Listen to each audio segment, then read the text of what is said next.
Hello student, welcome to my YouTube channel excellent success group. तो student, आज हम discuss करेंगे क्लास 11 में चैप्टर 3 ट्रिग्नोमेट्री फंक्शन के सारे फॉर्मूले आज हम इस वीडियो में डिस्कस करेंगे। तो स्टूडेंट, जितने भी फॉर्मूले हैं उन सभी फॉर्मूलों को मैं आपको ट्रिक के थ्रू भी बताऊंगा और उनको एक्सप्लेन भी करूंगा कि वो फॉर्मूले बने कैसे, उनको डिराइव भी करके दिखाऊंगा आपको। तो शुरुआत करते हैं। सबसे पहले मैं जितने भी फॉर्मूले यूज़ हुए हैं उन सबको पहले आपको एक साथ दिखा देता हूँ।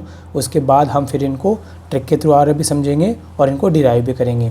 देखो, शुरुआत करते हैं यहाँ से।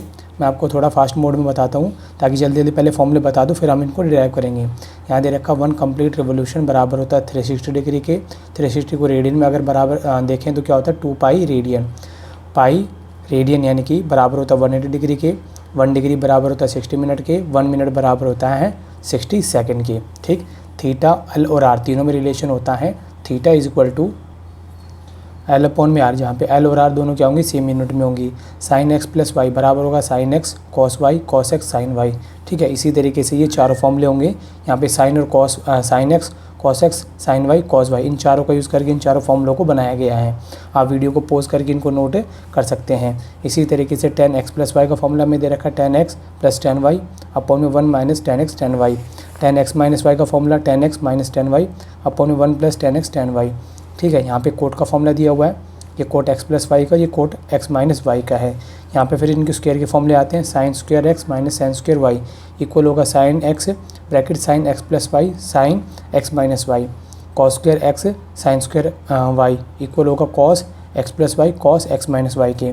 इसके बाद फॉर्मूले आते हैं हमारे 2 साइन x कॉस वाई के। फिर इनको आगे पीछे करके लिखा गया, तो इसके भी कुल मिला के हमारे 4 फॉर्मूले बनते हैं, जिसको मैंने ब्लैक रंग से दिखा रखा है यहाँ पे। फिर इसके बाद फॉर्मूले आते हैं हमारे sine x plus sine y के। ठीक है, फिर sine x minus sine y cos x plus cos y cos x minus cos y. इनको इस तरीके से किया जाएगा।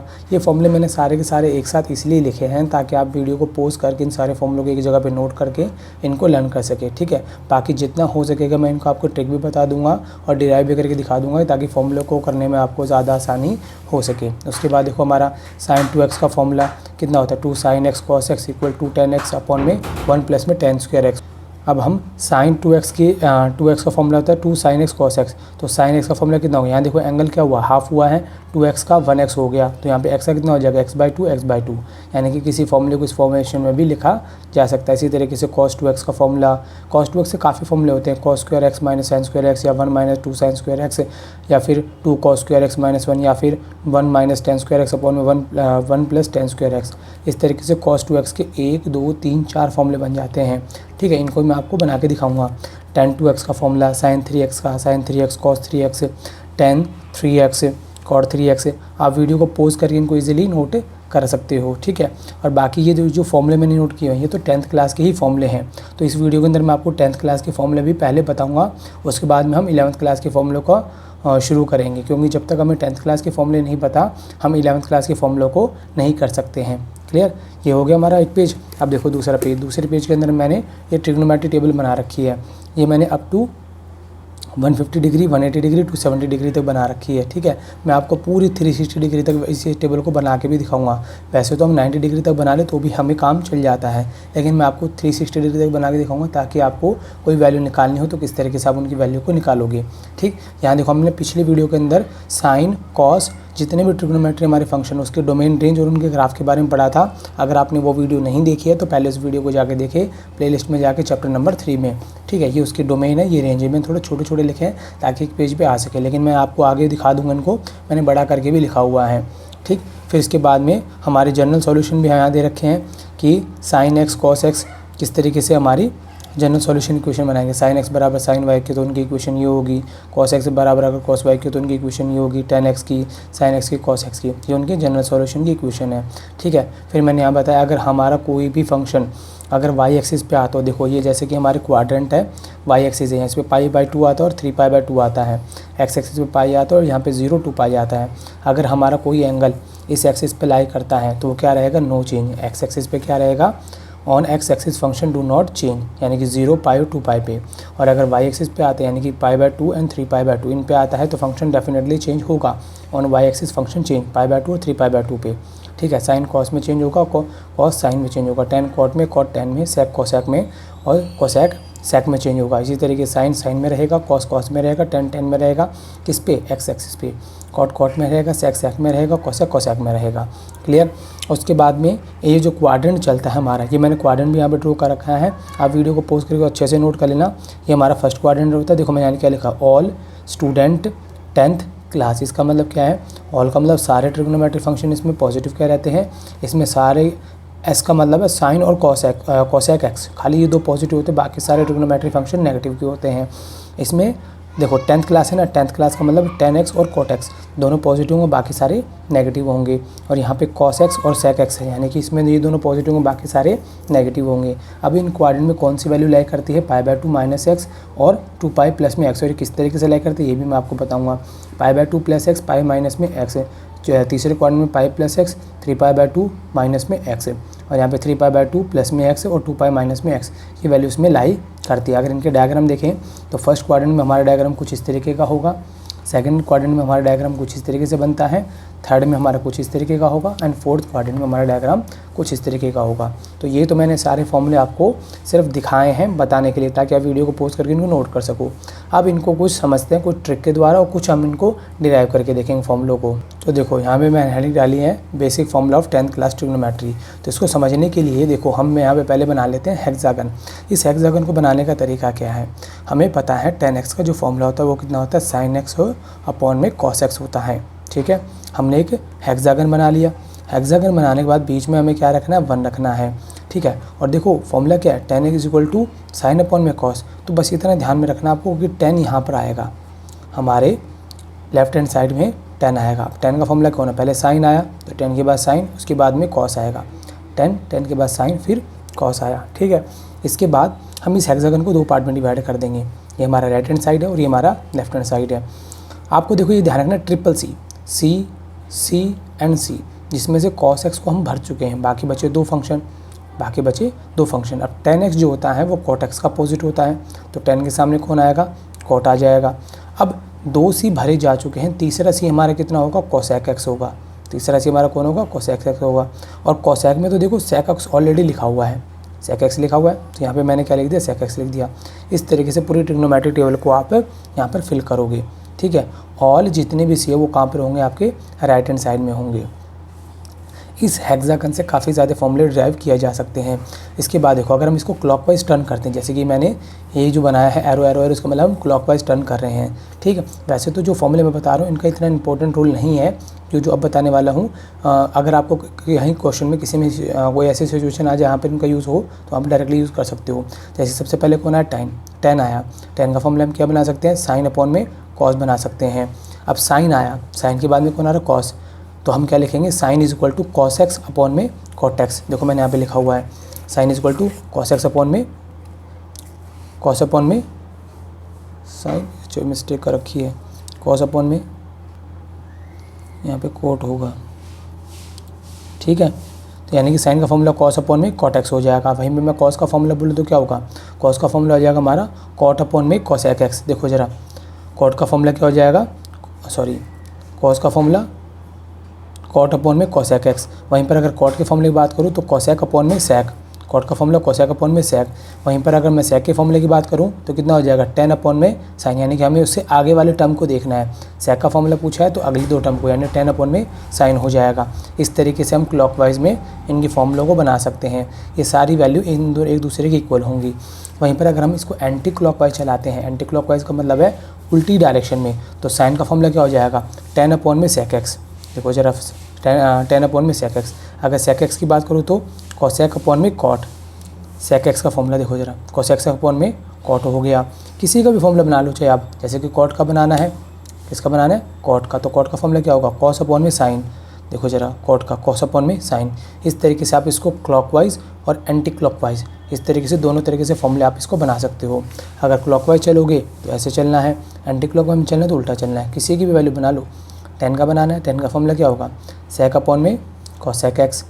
सेक का बनाना है, कोसेक एक्स अपॉन में कॉट एक्स। तो ये हमारा क्लॉकवाइज और ये एंटी क्लॉकवाइज। आप वीडियो को पॉज करके इन फॉर्मूलों को नोट कर सकते हो। उसके बाद देखो ज़रा, यहाँ पर मैंने इसको थोड़ा पिंक कलर से दिखाया है, इसको ब्लैक, इसको ग्रीन, यानी कि tan और cot इन दोनों को मल्टीप्लाई करने पे कितना आएगा, 1 आएगा। कॉस और सेक है, आमने सामने है, तो कॉस और सेक को मल्टीप्लाई करने पे 1 आएगा। साइन और कोसेक इन दोनों को मल्टीप्लाई करने पे 1 आएगा। देखो बाकी इनको लिखने का पैटर्न अभी भी वही है, tan = साइन अपॉन में कॉस, tan का फॉर्मूला कॉट होता है। ठीक है, ट्रिपल सी इधर आते हैं, 2 से आ चुके, तीसरा कौन होगा, कोसेक एक्स होगा। कोसेक में सेक ऑलरेडी होता है तो यहाँ पे सेक एक्स आ गया। इस तरीके से इसको बना लोगे। तो यानी कि इन दोनों को, ये बड़ा इंपॉर्टेंट फॉर्मूला है, अगर कहीं जगह यूज़ हो तो आप इसको यूज़ कर सकते हो। इन दोनों को मल्टीप्लाई 1, इन दोनों को मल्टीप्लाई 1, इन दोनों को मल्टीप्लाई 1 होगा। इसके बाद में देखो बोला पहली टर्म और तीसरी टर्म दोनों को term will give us term in between. पहली और तीसरी दोनों को मल्टीप्लाई करने पे हमें कौन सी टर्म मिलेगी, जो इनके बीच में होगी। जैसे कि देखो tan है और cos है, 2 टर्म होगी, इनके बीच में कौन है, साइन। तो tan को cos से मल्टीप्लाई करो तो क्या मिलेगा, साइन मिलेगा। इसी तरीके से tan है cosec x है, दोनों को मल्टीप्लाई करोगे तो क्या मिलेगा, sec x मिलेगा। cosec है cos है, दोनों को मल्टीप्लाई करो तो बीच में कौन है, cot x मिलेगा। इसी तरीके से sec है साइन है, दोनों को मल्टीप्लाई करोगे तो tan मिलेगा। sec है cot है, दोनों को मल्टीप्लाई करोगे तो cosec x मिलेगा। इस तरीके से आप इनकी मल्टीप्लिकेशन को देख सकते हो। मैंने आपको एरो वाइज यहाँ पे इजीली समझाने की कोशिश की है। ठीक है, तो 3 और 3 6 फॉर्मूले हमने यहाँ से बना लिए। इसके बाद देखो ज़रा रेसिप्रोकल ईच अदर, इसके अंदर क्या होगा, देखो जैसे कि सेक है, सेक का फॉर्मूला 1 अपॉन में कॉस हो जाएगा। कोसेक का फॉर्मूला 1 अपॉन में साइन हो जाएगा। tan का फॉर्मूला 1 अपॉन में कॉट हो जाएगा, या कॉट का फॉर्मूला कितना, tan का फॉर्मूला कितना हो जाएगा, 1 अपॉन में कॉट हो जाएगा। ठीक है, और कॉस का फॉर्मूला 1 अपॉन में सेक हो जाएगा। साइन का फॉर्मूला 1 अपॉन में कोसेक एक्स हो जाएगा। यानी कि इस तरीके से आप एरो वाइज जा के भी इनको फॉर्मूले बना सकते हो। सेक का 1 अपॉन में कॉस और कोसेक का 1 अपॉन में साइन, साइन का बनाना तो 1 अपॉन में कोसेक। ठीक है, तो इस तरीके से 6 फॉर्मूले इसके ये और बन जाएंगे। क्लियर, आप वीडियो को पॉज करके इनको नोट कर सकते हो। फिर आते हैं हमारे कॉम्प्लीमेंट्री एंगल। इसमें क्या करना होता है, देखो साइन का फॉर्मूला ये 90 माइनस थीटा के फॉर्मूले होते हैं, तो कॉस 90 माइनस थीटा कितना होगा, साइन एक्स होगा। साइन 90 माइनस एक्स कितना होगा, कॉस एक्स होगा। इसी तरीके से tan 90 माइनस एक्स कितना होगा, कॉट एक्स होगा। कॉट 90 माइनस एक्स कितना होगा, tan एक्स होगा। यानी ये एक दूसरे के इंटरचेंज होते हैं, ये इसका फॉर्मूला होगा, ये इसका फॉर्मूला, ये इसका फॉर्मूला होगा, ये इसका फॉर्मूला होगा, ये इसका फॉर्मूला होगा। एक दूसरे के ये इंटरचेंज होते हैं। कॉस का साइन, tan का कॉट, कॉट का tan, सेक का कोसेक, कोसेक का सेक होगा। ठीक है, ये भी फॉर्मूले आपको 6 फॉर्मूले ये बन गए आपके। इसके बाद आता है आप स्क्वायर वाले फॉर्मूले। इनको आप किस तरीके से करोगे, हमने सबसे पहले वही हेक्सागन बना लिया। सबसे पहले देखो आप क्लॉकवाइज, अब हम साइन से चलते, देखो मैंने क्लॉकवाइज का जो एरो बनाया कुछ इस तरीके से बनाया है। ठीक है, साइन से चलते हैं, sine square x plus cos square x. अगर हम क्लॉकवाइज चलेंगे तो प्लस का साइन आएगा, और एंटी क्लॉकवाइज चलेंगे तो माइनस का निशान आएगा। बस आपको इतना ध्यान रखना है। ठीक है, तो यहाँ देखो हम चले साइन से, sine square plus cos square is equal to 1, ये पहला फॉर्मूला आ गया। दूसरा 1 plus cot square x is equal to cosec square x, ये आ गया। तीसरा formula tan x plus 1 is equal to sec square x आ गया। ठीक है, अगर हम चलते हैं anti clockwise, 1 minus cos square x is equal to sine square x आ गया। Cosec square x minus cot square x is equal to 1 आ गया। Sec square x minus 1 is equal to tan square x आ गया। तो 6 फॉर्मूले आप यहाँ से भी इनको डिराइव कर सकते हो। बाकी आगे पीछे करके इनको इंटरचेंज करके काफ़ी वैल्यू निकाल सकते हो। जैसे कि आपको साइन की स्क्वायर की वैल्यू निकालनी है, प्लस का तो उधर एक्स का हो जाएगा, माइनस का 1 माइनस में कॉस स्क्वायर हो जाएगा। ठीक है, इनको भी आगे पीछे करके काफ़ी वैल्यू आप बना सकते हो। जैसे कि मैं 10 है, 10 को दूसरी तरफ ले गया तो कितना हो जाएगा, सेक स्क्वायर एक्स माइनस में tan square x equal to 1 हो जाएगा। इसी तरीके से आप इनको आगे पीछे करके काफ़ी 9 फॉर्मूले टोटल बना सकते हो। यानी कि एक मेन जो रिलेशन हमारा, एक तो ये वाला है, और एक मेन रिलेशन हमारा ये वाला है, और एक आप इससे बना सकते हो कि tan स्क्वायर इधर आगे किसका हो जाएगा, माइनस का, तो सेक स्क्वायर एक्स माइनस में 1 इज सेक स्क्वायर माइनस में tan square is equal to 1 होगा। यानी कि 1 वाले रिलेशन बता रहा हूँ मैं खाली। ठीक है, आप इनसे भी 9 फॉर्मूले बना सकते हो आगे पीछे करके, ट्रांसपोज करके। तो क्लियर स्टूडेंट, ये थे हमारे कुछ फॉर्मूले जिनको हमने हेक्सागन से किए थे। तो ये 10th वाले फॉर्मूले तो हो गए हमारे यहाँ पे कंप्लीट। अब चलेंगे हम 11th वाले फॉर्मूले पे जो हम इस साल सीख रहे हैं। तो स्टूडेंट पहले मैं आपको यहाँ पे डोमेन और रेंज बता देता हूँ। ठीक है, जो पिछले पेज पे मैंने फॉर्मूले जब दिखाए थे तब काफ़ी छोटे नज़र आ रहे थे। ठीक है, तो यहाँ trigonometric function sine, cos, tan, cot, sec, cosec है। यहाँ पे डोमेन देखो, डोमेन और रेंज में काफ़ी डिटेल में पिछली वीडियो में डिस्कस कर चुका हूँ, तो यहाँ पर मैं इतना ज़्यादा वीडियो को लेंथ नहीं बढ़ाना चाहता, इसलिए आप डायरेक्टली देख लें कि डोमेन सारे के सारे हमारे रियल नंबर होंगे। साइन की वैल्यू हमारी -1 और 1 के बीच में होती है। कॉस हमारे सारे रियल नंबर होंगे, और इसकी जो रेंज होगी वो -1 से 1 के बीच में होंगी।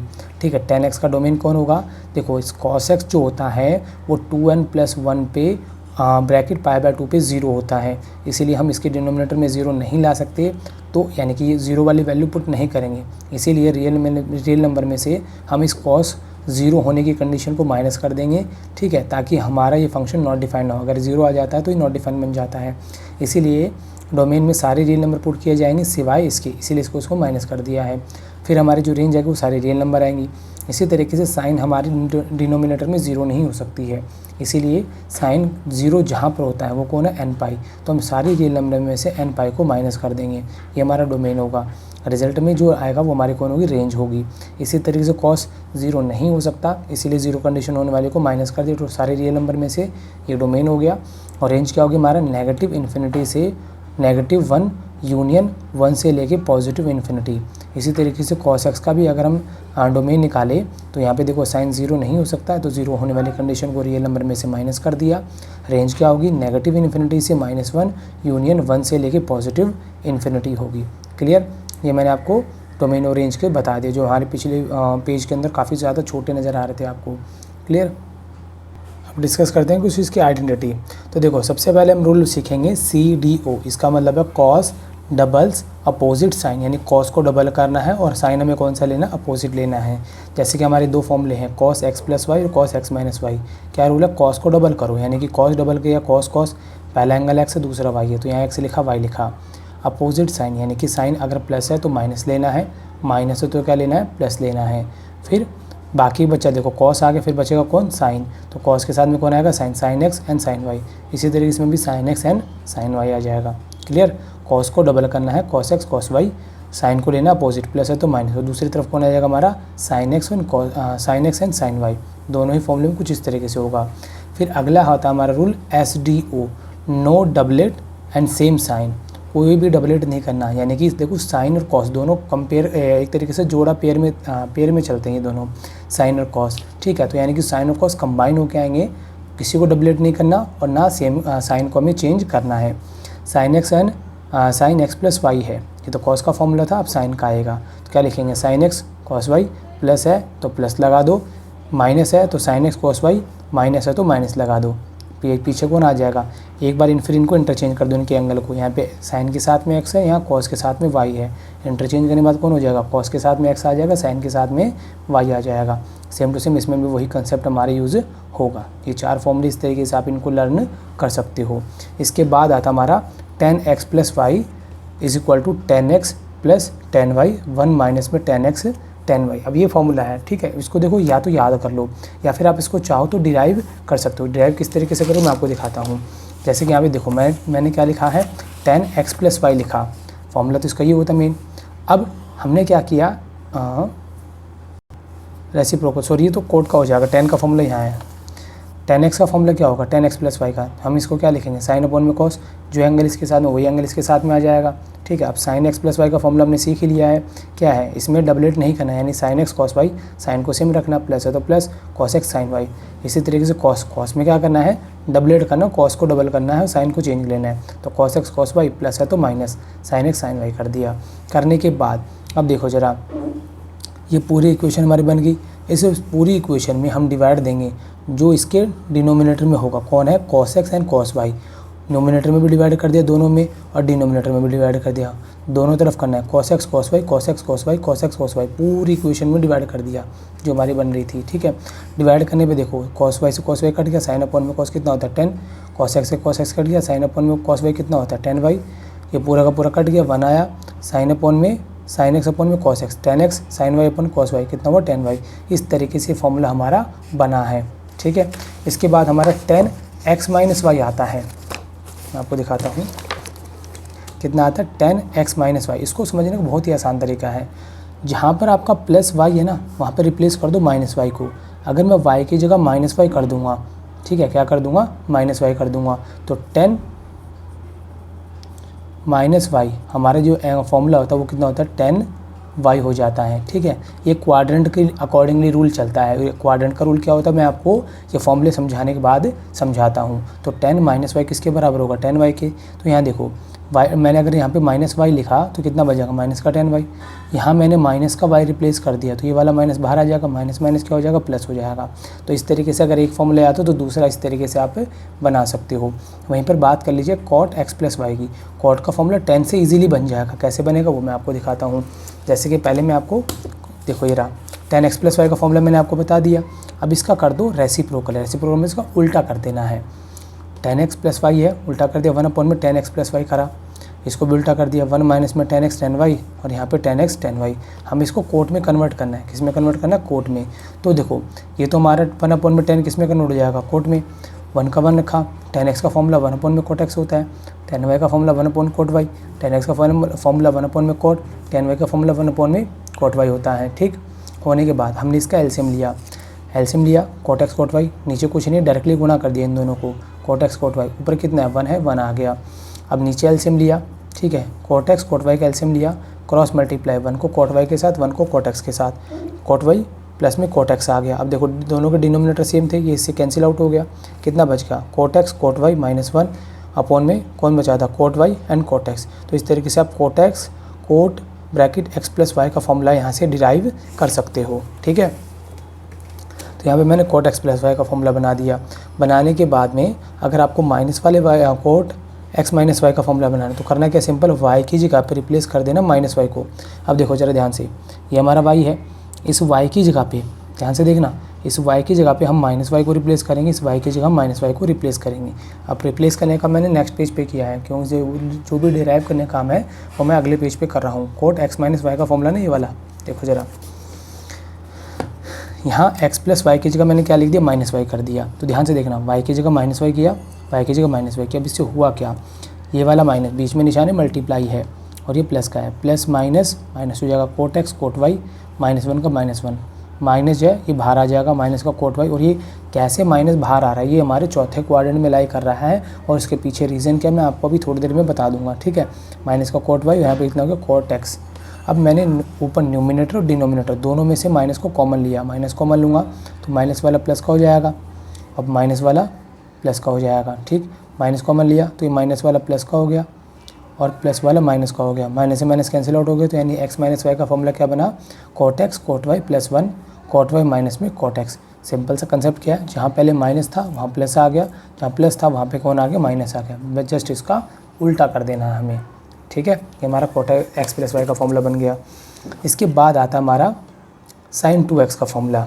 ठीक है, जैसे मैंने आपको पीछे बताया था ना, साइन सारे फॉर्मूले बताए थे, अब इनको बनाने का टाइम आ गया है। कैसे बनाएंगे, साइन 2x का फॉर्मूला हमने पढ़ा था 2 sin x cos x 2 tan x upon में 1 प्लस में tan स्क्वायर x होता है।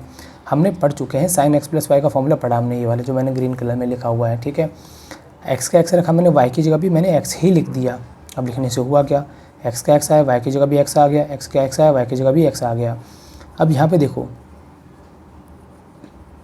x और x कितना हो गया, 2x 1 sin x cos x 1 sin x cos x। देखो आगे पीछे करने से फ़र्क नहीं पड़ता है, वही नंबर होगा।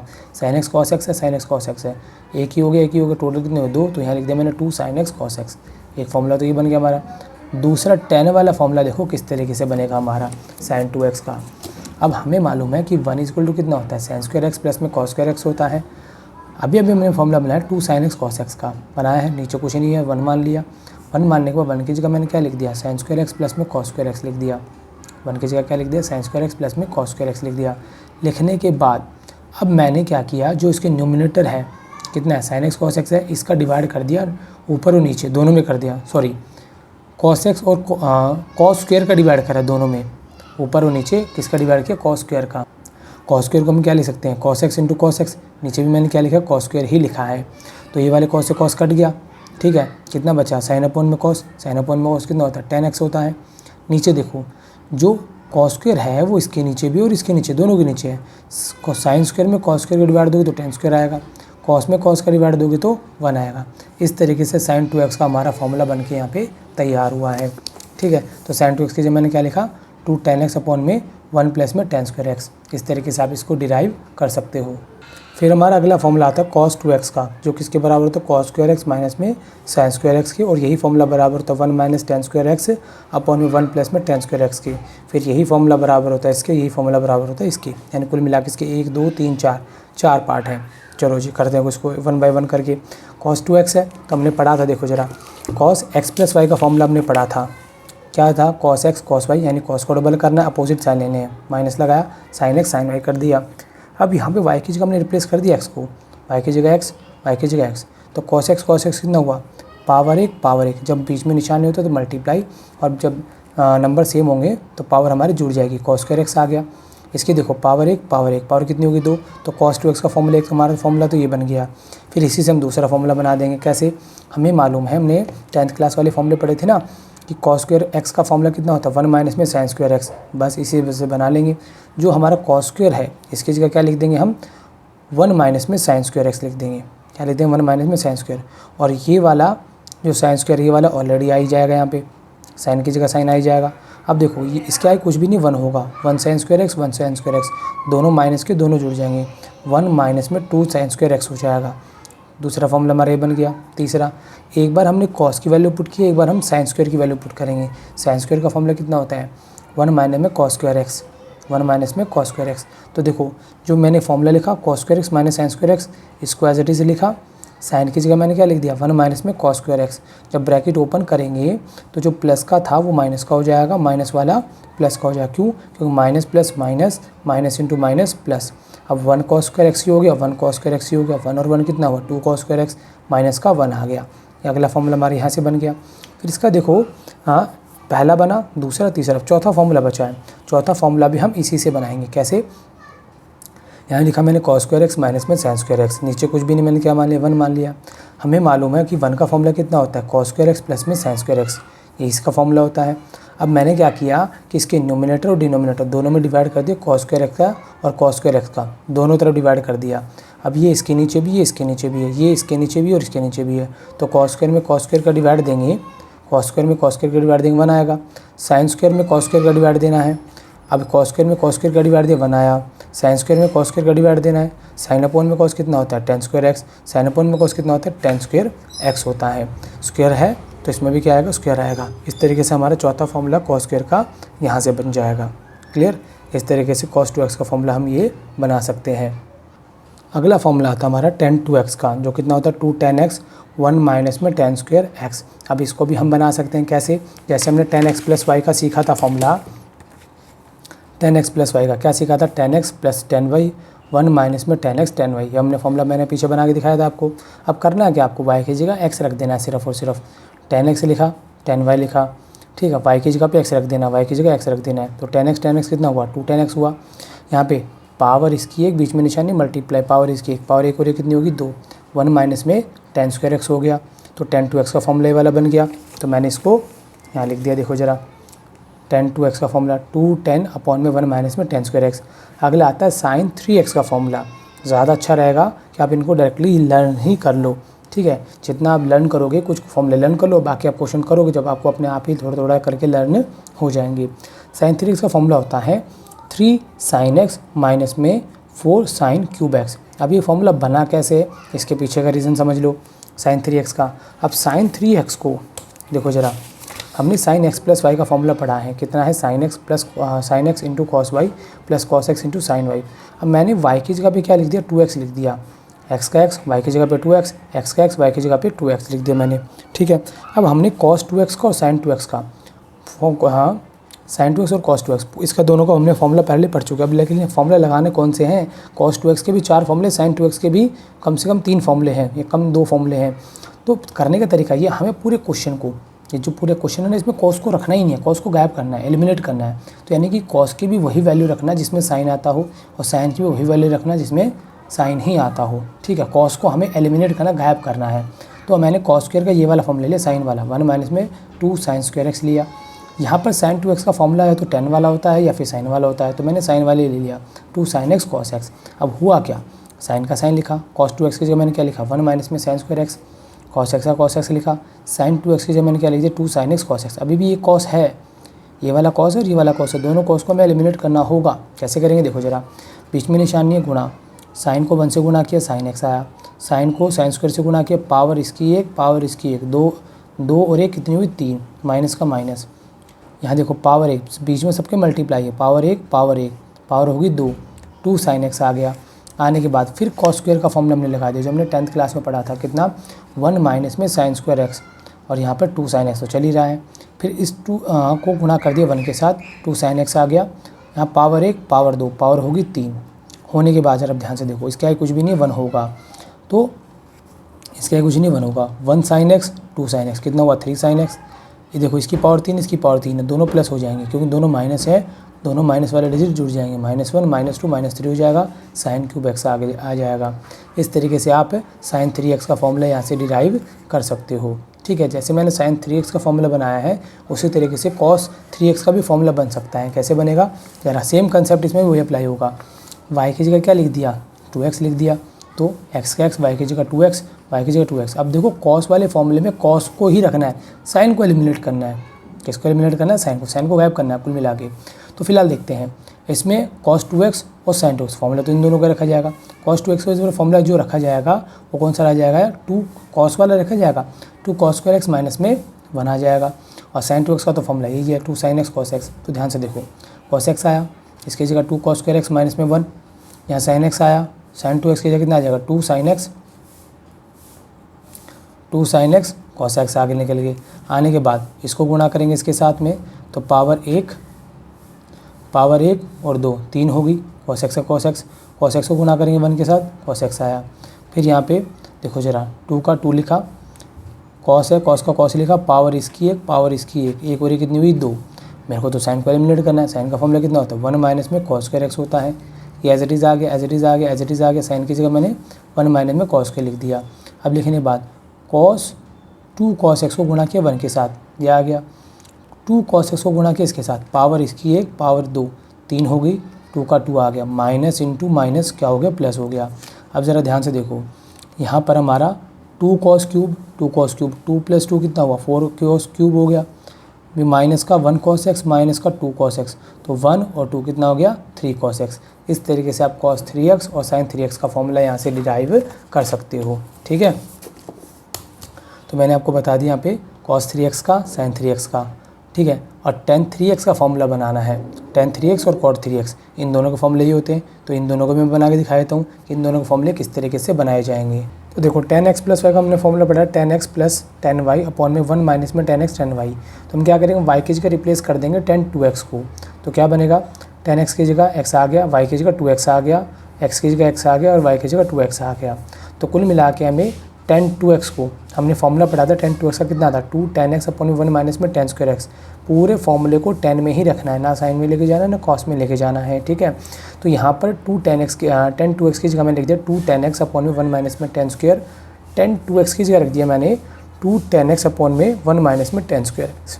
रखने के बाद नीचे कुछ नहीं, डायरेक्टली एलसीएम लेके इसको मल्टीप्लाई कर दिया, tan x को 1 माइनस में tan स्क्वायर x प्लस में 2 tan x और इसके डिनोमिनेटर में कौन आ जाएगा 1 माइनस में tan स्क्वायर x आ गया। अब इसको हम एलसीएम लेके सॉल्व करेंगे, इसके नीचे कुछ नहीं, एलसीएम लेके इसको इसे मल्टीप्लाई कर दिया 1 माइनस में tan स्क्वायर x। ये वाला पार्ट देखो पावर इसकी 1 पावर इसकी 1 और ये कितनी हुई 2।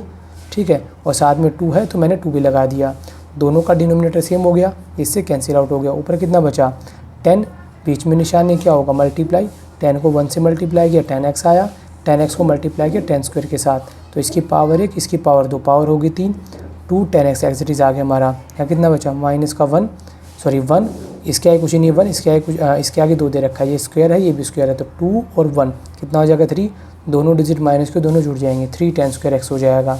ठीक है, अब यहाँ देखो ज़रा ये 2 tan x है ये 1 tan x है, 1 + 2 कितना हो गया 3 tan x माइनस में tan क्यूब x 1 का 1 माइनस का 3 tan स्क्वायर x आ गया।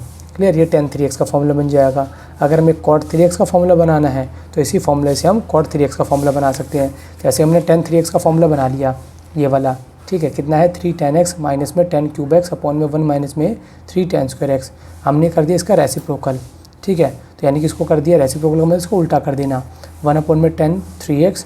इसको हम सॉल्व करेंगे नॉर्मली, पहले इसको रेसिप्रोकल कर लिया, नीचे वाला पार्ट ऊपर वाला पार्ट नीचे, 1 माइनस में 3 tan स्क्वायर x अपॉन में 3 tan x माइनस में tan क्यूब x। अब इसका फॉर्मूला तो कितना हो गया cot 3x हो ही गया। अब 1 का 1 3 का 3, tan स्क्वायर का फॉर्मूला कितना होता है 1 अपॉन में cot स्क्वायर x, tan का फॉर्मूला कितना आ गया 1 अपॉन में cot x, tan क्यूब का फॉर्मूला होता है 1 अपॉन में cot क्यूब x, tan का फॉर्मूला होता है 1 अपॉन में cot क्यूब दे रखा इसलिए क्यूब लगा दिया हमने, अब यहाँ पर इसको एलसीएम लेके हम सॉल्व करेंगे। नीचे 1 के कुछ भी नहीं है तो कॉट स्क्वायर से गुणा कर दिए, कॉट स्क्वायर एक्स माइनस में 3 1 जा 3 आ गया, डिनोमिनेटर में कौन हो जाएगा, कॉट स्क्वायर एक्स हो जाएगा। यहाँ पर इन दोनों का एलसीएम लिया हमने तो इसकी पावर 1 है, इसकी पावर 3 है। एलसीएम लेते समय मैक्सिमम पावर को देखते हैं, मैक्सिमम पावर 3 है तो यहाँ पे कॉट क्यूब लिखा मैंने। अब कॉट एक्स का डिवाइड दिया कॉट क्यूब के अंदर, ठीक है। यहाँ पावर 1 है, यहाँ पावर 3 है। डिवाइड देने से समय अगर बेस सेम हो तो पावर माइनस होती है।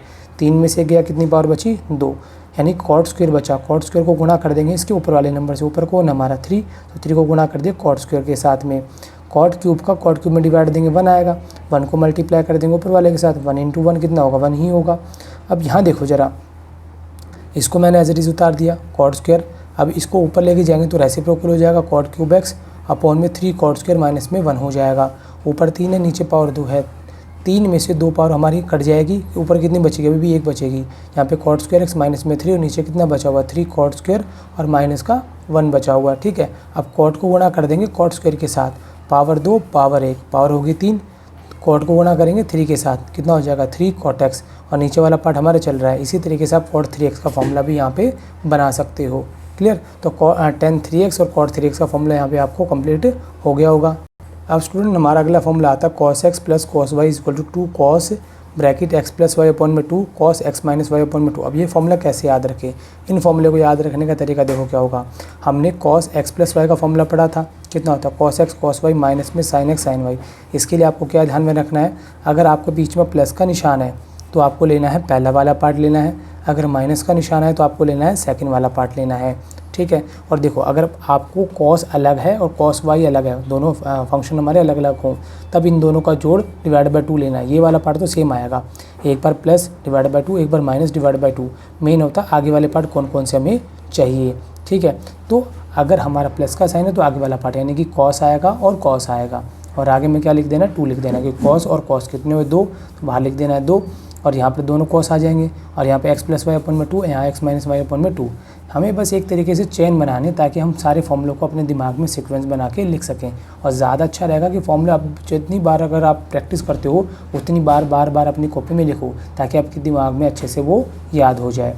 अब इसके बाद हमारा अगला फॉर्मूला आता है sin x प्लस वाई इक्वल होता है 2 sin x plus y upon 2 cos x minus y. तो अब देखो यहाँ पे बीच में प्लस का साइन है, तो sin x प्लस वाई का हमने फॉर्मूला क्या पढ़ा था, sin x cos y cos x sin y। तो दोनों में कौन आ रहा है, sin cos आ रहा है, तो यहाँ sin आएगा यहाँ cos आएगा। ये वाला पार्ट तो सारे फॉर्मूले में सेम रहेगा, इनके जो 4 पार्ट है चारों के अंदर ही x plus y upon 2 x minus y upon 2, sine और साइन है तो आगे तो 2 तो आना ही था, ठीक है। साइन और साइन कितने हो गए 2 साइन लगा दिया, यहाँ पे साइन और साइन और कॉस है तो साइन कॉस लगा दिया, यहाँ पे ये वाला पार्ट हमारा सेम रहेगा, ठीक है। कुल मिला के आपको चेन को जोड़ना है कि किस तरीके से चेन जुड़ेगी एक फॉर्मूले की दूसरे फॉर्मूले के साथ में।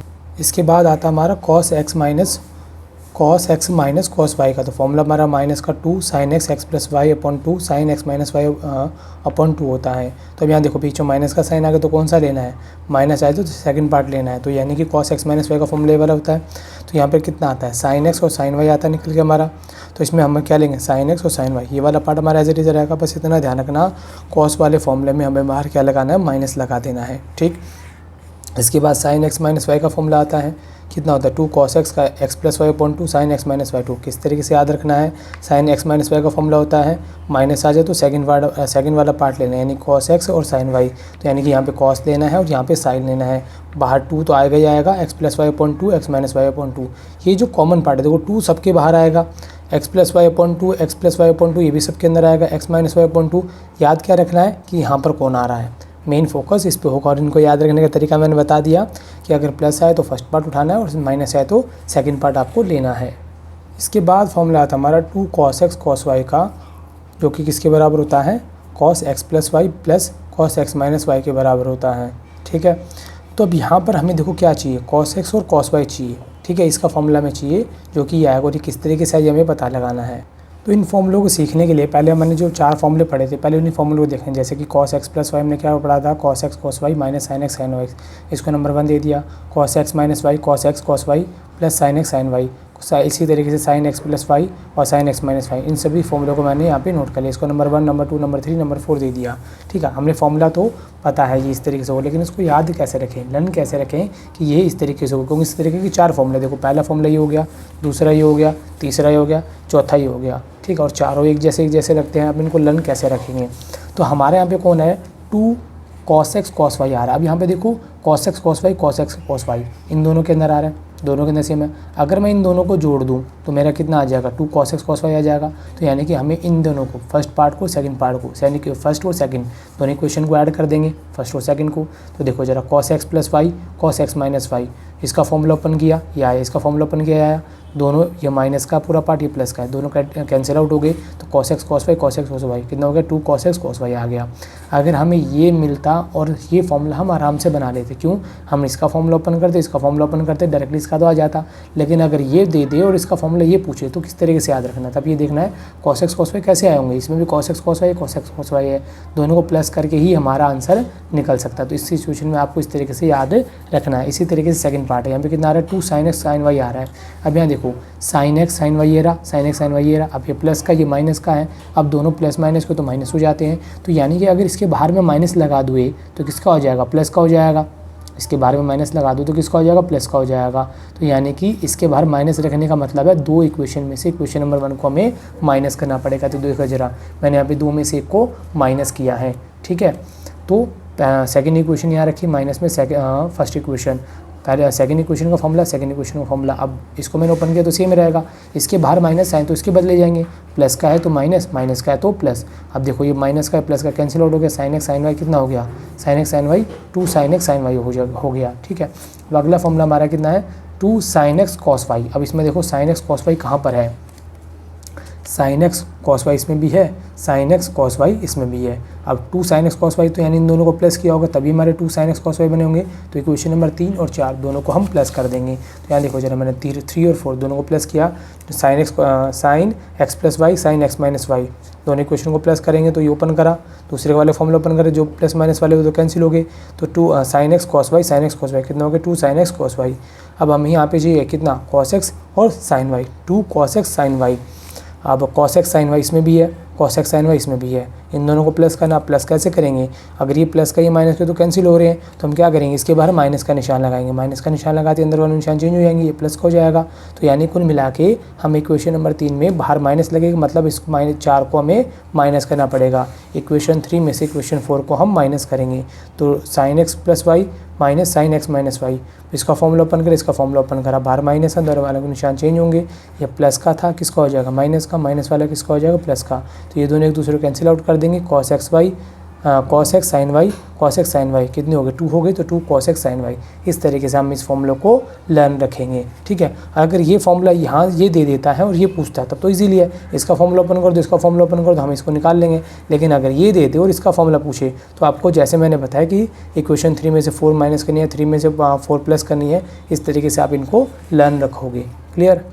देखो अब हम सीखेंगे इसके क्वाड्रेंट रूल को, ठीक है। क्वाड्रेंट के अकॉर्डिंगली इन सभी की साइन की, कॉस की, टेन की, कॉट की, कोसेक की सभी की वैल्यू फाइंड आउट होती है, ठीक है। पहले जब हम 10th क्लास में पढ़ते थे तो बेसिकली हमारे एंगल जो आते थे 0 डिग्री 60 डिग्री 30 डिग्री 90 डिग्री तक आते थे जगह। लेकिन अब 11th क्लास में हमारे एंगल 1500 डिग्री 1100 1200 बहुत इन्फिनिट तक एंगल पूछे जा सकते हैं। तो आपको देखो किस तरीके से इनकी वैल्यू फाइंड करनी होगी।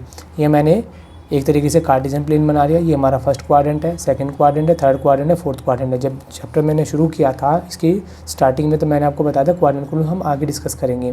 तो डिस्कस करने का तरीका देखो क्या है, 4 क्वाड्रेंट कर लिए। ये हमारा 0 2 पाई होता है। कैसे होता है देखो, 0 के बाद अगर हम एंटी क्लॉकवाइज चलते हैं, ध्यान से सुनना, एंटी क्लॉकवाइज चलना और एक क्लॉकवाइज चलना दोनों में फ़र्क होगा। पहले एंटी क्लॉकवाइज का मतलब है यानी कि घड़ी की उल्टी डायरेक्शन में चलना। तो यहाँ पर हमारा 0 होगा, अगला एंगल आएगा हमारा π/2, फिर से अगला एंगल आएगा पाई, उससे अगला एंगल आएगा हमारा 3π/2, फिर एंगल आ जाएगा हमारा 2 पाई। 2 पाई का मतलब होता है पूरे कंप्लीट राउंड हमने ले लिया है। अब फर्स्ट पार्ट में हमारा कौन होता है, सारे पार्ट पॉजिटिव होते हैं, इसमें साइन और कोसेक पॉजिटिव होते हैं, बाकी सारे नेगेटिव। थर्ड क्वाड्रेंट में टेन और कॉट हमारे पॉजिटिव होते हैं, बाकी सारे नेगेटिव। कॉस एक्स और सेक एक्स दोनों पॉजिटिव, बाकी सारे नेगेटिव होते हैं। अब इसमें ऐसा क्यों होता है कि यही दोनों पॉजिटिव होते बाकी सारे नेगेटिव क्यों, इसमें यही दोनों पॉजिटिव होते बाकी सारे नेगेटिव क्यों, इसमें यही दोनों पॉजिटिव होते बाकी सारे नेगेटिव क्यों। तो इसका रीज़न मैंने पिछले वीडियो में आपको बता चुका हूँ, जो इसका पार्ट नंबर 1 है उसमें मैंने आपको बताया, फिर भी मैं आपको एक बार दोबारा से इसको बता देता हूँ। देखो उसे समझने के लिए हम इस सर्कल का यूज़ करेंगे। तो जैसे कि मैंने आपको बताया 0 π/2 पाई एंड 3π/2 इस तरीके से हमारे एंगल चलते हैं। अब चलने के बाद में अब हम इसको समझने के लिए एक यूनिट सर्कल बना लेते हैं। यूनिट सर्कल का मतलब इसकी रेडियस कितनी होगी 1 होगी, रेडियस कितनी होगी 1 होगी। अब हमारा फर्स्ट क्वाड्रेंट में पहले x की वैल्यू देखते हैं फिर y की वैल्यू देखते हैं। तो कोई भी कोऑर्डिनेट जैसे हमारा cos x हो गया, ठीक है, इस कोई भी सर्कल पे जो भी पॉइंट लाई करेगा वो कौन होगा, cos x sin x होगा। जैसे कि यहाँ पे cos x sin x, cos x sin x, cos x sin x, कहीं पे भी हम ड्रॉ करते हैं cos x और sin x होगा, ठीक है। अगर प्रैक्टिकली इसको ड्रॉ करें तो जो यहाँ से लेके यहाँ तक की लाइन होगी हमारी cos x होगी और ये हमारी sin x होगी। और इसके पीछे cos x sin x होने पीछे रीज़न जो है वो मैं पहले ही डिस्कस कर चुका हूँ, ठीक है। फिलहाल हम मेन बात पे फोकस करते हैं कि हमारा जो कोऑर्डिनेट होगा वो cos x और sin x होगा। तो फर्स्ट क्वाड्रेंट के अंदर पहले x की वैल्यू पॉजिटिव, y की वैल्यू पॉजिटिव, दोनों क्या रहती है, पॉजिटिव रहती है। सेकंड क्वाड्रेंट में हमारी x एक्सिस पे जो पहले कोऑर्डिनेट होते हैं यानी कि cos है, cos नेगेटिव होगा और y एक्सिस का कोऑर्डिनेट हमारा क्या रहता है, पॉजिटिव का रहता है। थर्ड क्वाड्रेंट में हमारे जो पॉइंट होगा ये वाला, ठीक है, x एक्सिस का भी नेगेटिव होगा, y एक्सिस का भी क्या होगा, नेगेटिव होगा। एंड फोर्थ क्वाड्रेंट में हमारे जो पहला पॉइंट हमेशा x का देखा जाता है, यानी पहला पॉइंट हमारा पॉजिटिव होगा, दूसरा पॉइंट हमारा नेगेटिव होगा। यानी कि cos positive, sine negative, cos भी नेगेटिव, साइन भी negative, cos negative, sine positive, cos positive and sine भी पॉजिटिव होता है, ठीक है। अब हमें मालूम है साइन भी पॉजिटिव है, cos भी पॉजिटिव है। अब tan का हमने फॉर्मूला पढ़ा है, tan का फॉर्मूला कितना होता है, साइन अपॉन में cos होता है, ठीक है, साइन अपॉन में cos। अब ये भी पॉजिटिव ये भी पॉजिटिव, तो tan का आंसर भी क्या रहेगा, पॉजिटिव। cot का फॉर्मूला होता है cos अपॉन में साइन, अब cos भी पॉजिटिव है साइन भी पॉजिटिव है तो cot का फॉर्मूला भी क्या रहेगा, पॉजिटिव। cosec का फॉर्मूला होता है 1 अपॉन में साइन, अब साइन पॉजिटिव है तो cosec का भी आंसर क्या रहेगा, पॉजिटिव। sec जो होता है फॉर्मूला होता है 1 अपॉन में cos, cos का आंसर पॉजिटिव है तो cosec भी हमारा क्या रहेगा, पॉजिटिव। इसीलिए फर्स्ट क्वाड्रेंट में जितनी वैल्यू ट्रिग्नोमेट्रिक फंक्शन लाई करेंगे सारे के सारे क्या होंगे, पॉजिटिव होंगे। इसके बाद हम डिस्कस करते हैं इसके सेकेंड क्वाड्रेंट को। अब यहाँ पे cos नेगेटिव का है, साइन पॉजिटिव का है, cos नेगेटिव साइन पॉजिटिव का है। अब देखो जरा, tan का फॉर्मूला साइन अपॉन में cos होता है, साइन पॉजिटिव है, cos नेगेटिव है, प्लस माइनस क्या होगा, माइनस होगा, इसीलिए सेकंड क्वाड्रेंट में tan नेगेटिव का होता है। cot का फॉर्मूला cos अपॉन में साइन, cos नेगेटिव का है, साइन पॉजिटिव का है, नेगेटिव में पॉजिटिव को डिवाइड देंगे तो आंसर किस में आएगा, नेगेटिव में ही आएगा, ठीक है। cosec का फॉर्मूला 1 अपॉन में साइन होता है, साइन पॉजिटिव है तो आंसर हमें पॉजिटिव मिलेगा। cos का फॉर्मूला 1 अपॉन में cos होता है, cos नेगेटिव है तो आंसर हमारा किस में आएगा, नेगेटिव में आएगा। तो यानी कुल मिला के हमारा इसमें साइन एंड cosec ये दोनों ही पॉजिटिव होते हैं, बाकी सारे नेगेटिव होते हैं। वहीं पर अगर थर्ड क्वाड्रेंट की बात कर ली जाए, थर्ड क्वाड्रेंट में देखो कौन है, cos भी नेगेटिव का है और साइन भी हमारा नेगेटिव का है, ठीक है। tan का फॉर्मूला कितना होता है, साइन अपॉन में cos, माइनस से कैंसिल आउट हो गया तो साइन अपॉन में जो आंसर मिलेगा पॉजिटिव मिलेगा। cot का फॉर्मूला 1 अपॉन में tan होता है, tan पॉजिटिव हमारा तो cot भी हमारा क्या रहेगा, पॉजिटिव रहेगा। cosec का फॉर्मूला 1 अपॉन में साइन, साइन किस में, नेगेटिव में है, डिवाइड देंगे तो आंसर किस में मिलेगा, माइनस में ही मिलेगा। sec का फॉर्मूला कितना होता है, 1 अपॉन में cos x होता है, cos नेगेटिव का है तो डिवाइड देंगे तो आंसर हमारा किस में आएगा, नेगेटिव में आएगा। सेम टू सेम हमारा फोर्थ क्वाड्रेंट भी इसी तरीके से वर्क करेगा। इसमें cos हमारा पॉजिटिव है, साइन हमारा क्या है, नेगेटिव का है, ठीक है। तो साइन और cos तो हमारे साइन नेगेटिव का, cos पॉजिटिव का, tan का फॉर्मूला बनाएंगे साइन अपॉन में cos, साइन नेगेटिव है, नेगेटिव में पॉजिटिव को डिवाइड देंगे तो आंसर हमेशा किस में आएगा, नेगेटिव में ही आएगा। इसी तरीके से cot भी नेगेटिव में, sec प्लस में आ जाएगा क्योंकि cos प्लस में है तो 1 अपॉन में cos पॉजिटिव का है तो आंसर हमें पॉजिटिव का मिलेगा। cosec का फॉर्मूला कितना, 1 अपॉन में साइन, साइन नेगेटिव का है, डिवाइड देंगे तो आंसर नेगेटिव में आएगा। तो यहाँ से हम पता लगा सकते हैं कि ये सारी वैल्यू पॉजिटिव की होती है इसके अंदर, इसमें सारे खाली cos और साइन पॉजिटिव का, इसमें सारे नेगेटिव होंगे सिवाय cos और साइन के, और इसमें इसमें हमारा tan और cot पॉजिटिव का होगा, इसमें cos और साइन पॉजिटिव का होगा, इसमें sec और cos पॉजिटिव का होगा, बाकी सारे नेगेटिव के होंगे। इस तरीके से हम डिसाइड करते हैं कि कौन से क्वाड्रेंट में कौन कौन से ट्रिग्नोमेट्रिक फंक्शन पॉजिटिव और नेगेटिव होते हैं। अब देखो, अगर एंगल हमारा इस तरीके से टर्न करता है, जैसे मैंने आपको बताया था, ये हमारा फर्स्ट क्वाड्रेंट में हो गया, सेकंड क्वाड्रेंट में हमारा ये वाला एंगल हो जाएगा, थर्ड क्वाड्रेंट होगा तो एंगल हमारा ये वाला हो जाएगा, एंड फोर्थ क्वाड्रेंट होगा तो एंगल हमारा कुछ इस तरीके से मूव करेगा, ठीक है। ये हमारा होता है एंटी क्लॉकवाइज। अगर क्लॉकवाइज होगा तो उसकी डायरेक्शन अलग होगी, मैं आपको बता दूंगा। तो फिलहाल यहाँ पे मैंने आपको बता दिया किस तरीके से वर्क करता है। अब आपको ये देखना है, ये हमारी वाई एक्सिस है, ये हमारी एक्स एक्सिस है, ये वाई एक्सिस है और ये हमारी एक्स एक्सिस है। आपको एक्स एक्सिस पे कोई भी ट्रिग्नोमेट्रिक फंक्शन को चेंज नहीं करना है, सिर्फ वाई एक्सिस पे चेंज करना। वाई एक्सिस पे कौन सी वैल्यू आ रही है, π/2, दूसरी आ रही है हमारी 3π/2। तो अगर π/2 और 3π/2 अगर ये दो वैल्यू आती है तो समझ जाना वाई एक्सिस है। इन पे हमारा साइन कॉस में चेंज हो जाएगा, कॉस साइन में, tan कॉट में और कॉट tan में, sec कोसेक में, कोसेक sec में चेंज हो जाएगा। अगर हमारी वैल्यू 0, 2π या π पे आती है, यानी कि एक्स एक्सिस पे आती है, तो on x axis function do not change नहीं होगा। साइन साइन में ही रहेगा, कॉस कॉस में रहेगा, tan में रहेगा, कॉट कॉट में रहेगा, कोसेक कोसेक में रहेगा और sec में ही रहेगा। अब ये वर्क किस तरीके से करते हैं, जैसे कि हमारे फर्स्ट क्वाड्रेंट हो गया, हमारा एंगल कहाँ लाई करेगा, इस तरीके से लाई करेगा। ये देखो, ये जो एंगल हमारा शुरुआत में 0 है और ये कितना है, π/2 है, यानी एंगल 0 और π/2 के बीच में है। किसके बीच में, 0 से ज़्यादा और π/2 से कम है। तो हम इसे क्या लिखेंगे, π/2 माइनस में x। ठीक है, हमारा जो एंगल है वो क्या है, इनके बीच में कहीं पे भी लाई करेगा। तो इसे हम क्या बोलेंगे, sin π/2 minus x, cos π/2 minus x, tan π/2 minus x. इसी तरीके से इन सभी की वैल्यू अगर हमें निकालनी हो तो कैसे निकालेंगे, मैंने आपको क्या बताया, अगर π/2 और 3π/2 आए तो यानी कि y एक्सिस होगा, y एक्सिस पे आपके एंगल चेंज होगा। और कौन सा क्वाड्रेंट है, फर्स्ट क्वाड्रेंट है। फर्स्ट क्वाड्रेंट में सारे आंसर क्या रहेंगे, पॉजिटिव के रहेंगे। तो साइन का क्या हो जाएगा, कॉस का साइन, टेन का कॉट का टेन, सेक का कोसेक का सेक। और फर्स्ट क्वाड्रेंट में इसलिए सारे के सारे क्या रहेंगे, ये पॉजिटिव के रहेंगे।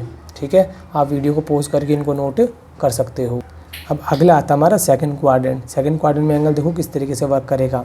अब सेकंड क्वाड्रेंट में अगर हम चले तो ये हमारा कितना है, π/2 है। हमारा जो एंगल होगा π/2 से ज़्यादा है लेकिन पाई से कम है। तो हम इसे क्या लिख सकते हैं, एक तरीके तो ये है कि हम π/2 प्लस में इसको x लिख दें। क्या लिख दें, π/2 और प्लस में ये वाला एंगल हो जाएगा। ठीक, तो यहाँ पर हमारा एंगल क्या बनेगा, π/2 plus x, π/2 plus π/2 plus x, π/2 सब में आ गया। अब हमारा एंगल किस पे आ रहा है, y एक्सिस का है, मतलब चेंज तो होगा। साइन कॉस में, कॉस साइन में, टेन कॉट में, कॉट टेन में, सेक कोसेक में और सेक कोसेक सेक में होगा। अब निशान किसके आएंगे, किसके प्लस के होंगे, किसके माइनस के होंगे। मैंने आपको क्या बताया, आफ्टर स्कूल में यानी कौन आता था, साइन एंड कोसेक आता था पॉजिटिव का।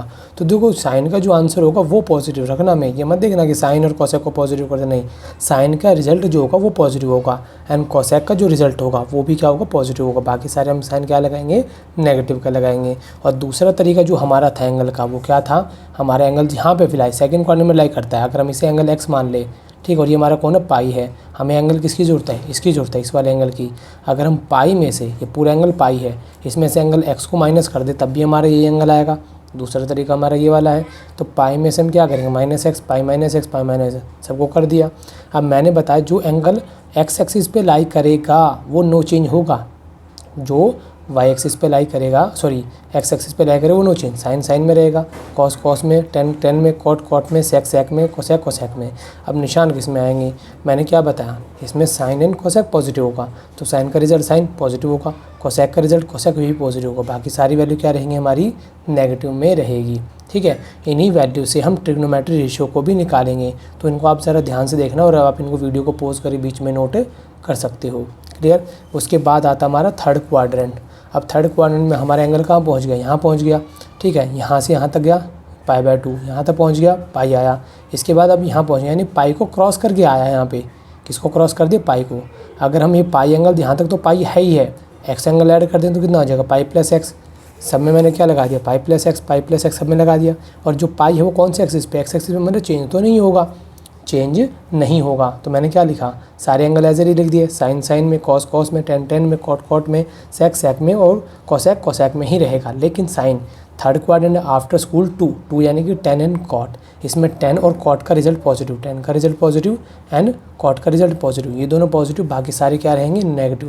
ध्यान से सुन लेना, फिर कहूँगा इनको देखना, इनके आउटपुट पॉजिटिव होंगे, इनको नहीं देखना, इनके आउटपुट पॉजिटिव होंगे, बाकी सारे ट्रिग्नोमेट्रिक फंक्शन नेगेटिव होंगे।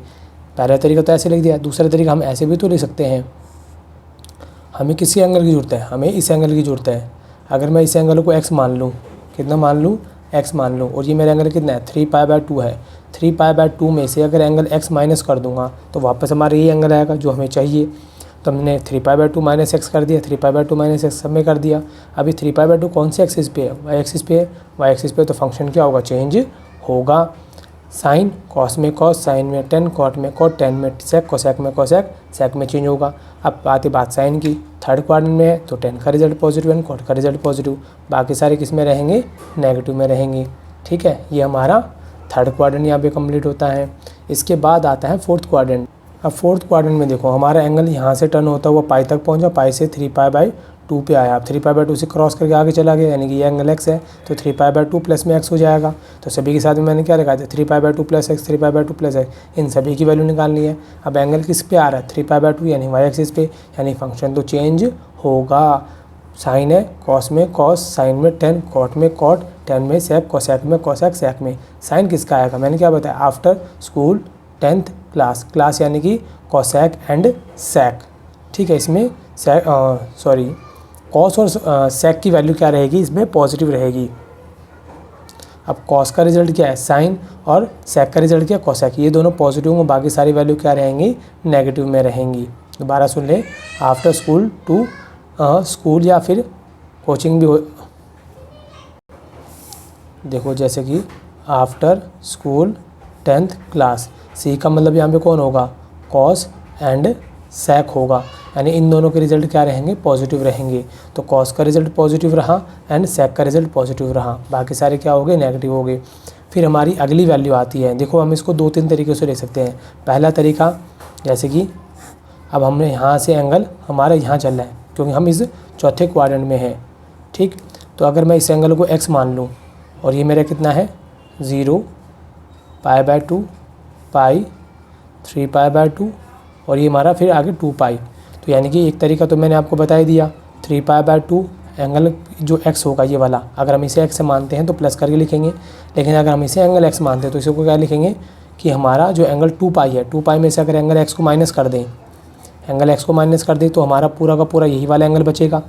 ध्यान से देखिए, अगर इसे मैं x मानता हूँ एंगल को, तो ये हमारा पूरा 2π है, पूरा कंप्लीट सर्कल लगेगा यहाँ से यहाँ तक का, तो पूरा 2π हो जाएगा। हम 2π में से एंगल x को हटा दें तो हमारा जो रिक्वायर्ड एंगल यानी कि ये वाला यहाँ से लेके यहाँ तक का ये एंगल निकल के आ जाएगा 2π - x। इसको हम ऐसे भी लिख सकते हैं। पहला तरीका ये हो गया, दूसरा ये हो गया। तीसरा तरीका देखो क्या होगा, अगर हम इसको क्लॉकवाइज लेके चलते हैं, अगर हम इसको क्लॉकवाइज लेके चलते हैं इस तरीके से, ठीक। अब क्लॉकवाइज में चलेंगे तो हमारा एंगल होगा, क्लॉकवाइज में एंगल नेगेटिव का होना शुरू हो जाते हैं, यानी कि 0 हो जाता है, ये माइनस का π/2 हो जाता है, ये माइनस का पाई हो जाता है, ये माइनस का 3π/2 हो जाता है, और फिर कंप्लीट होते हुए यहाँ माइनस का 2π आ जाता है।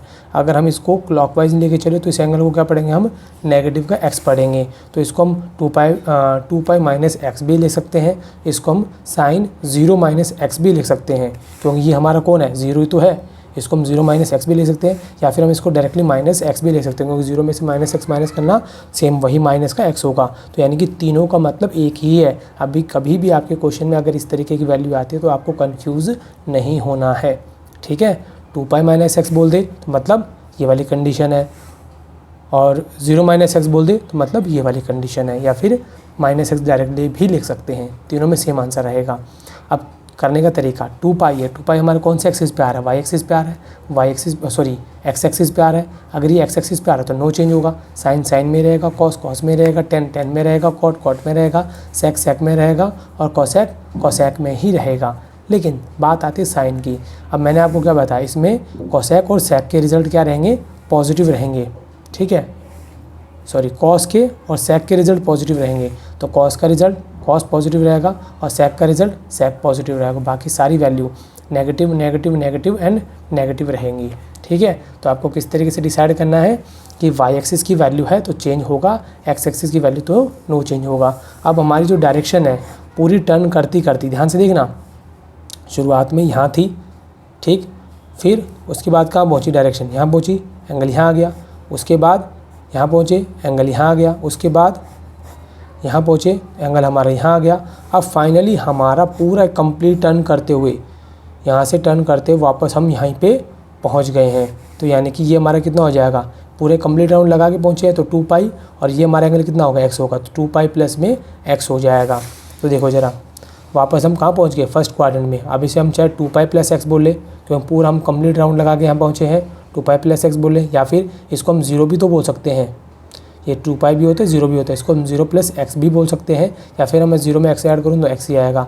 इसका मतलब यही है, वापस हमने 1 से शुरुआत की थी और वापस 1 में ही आ गए।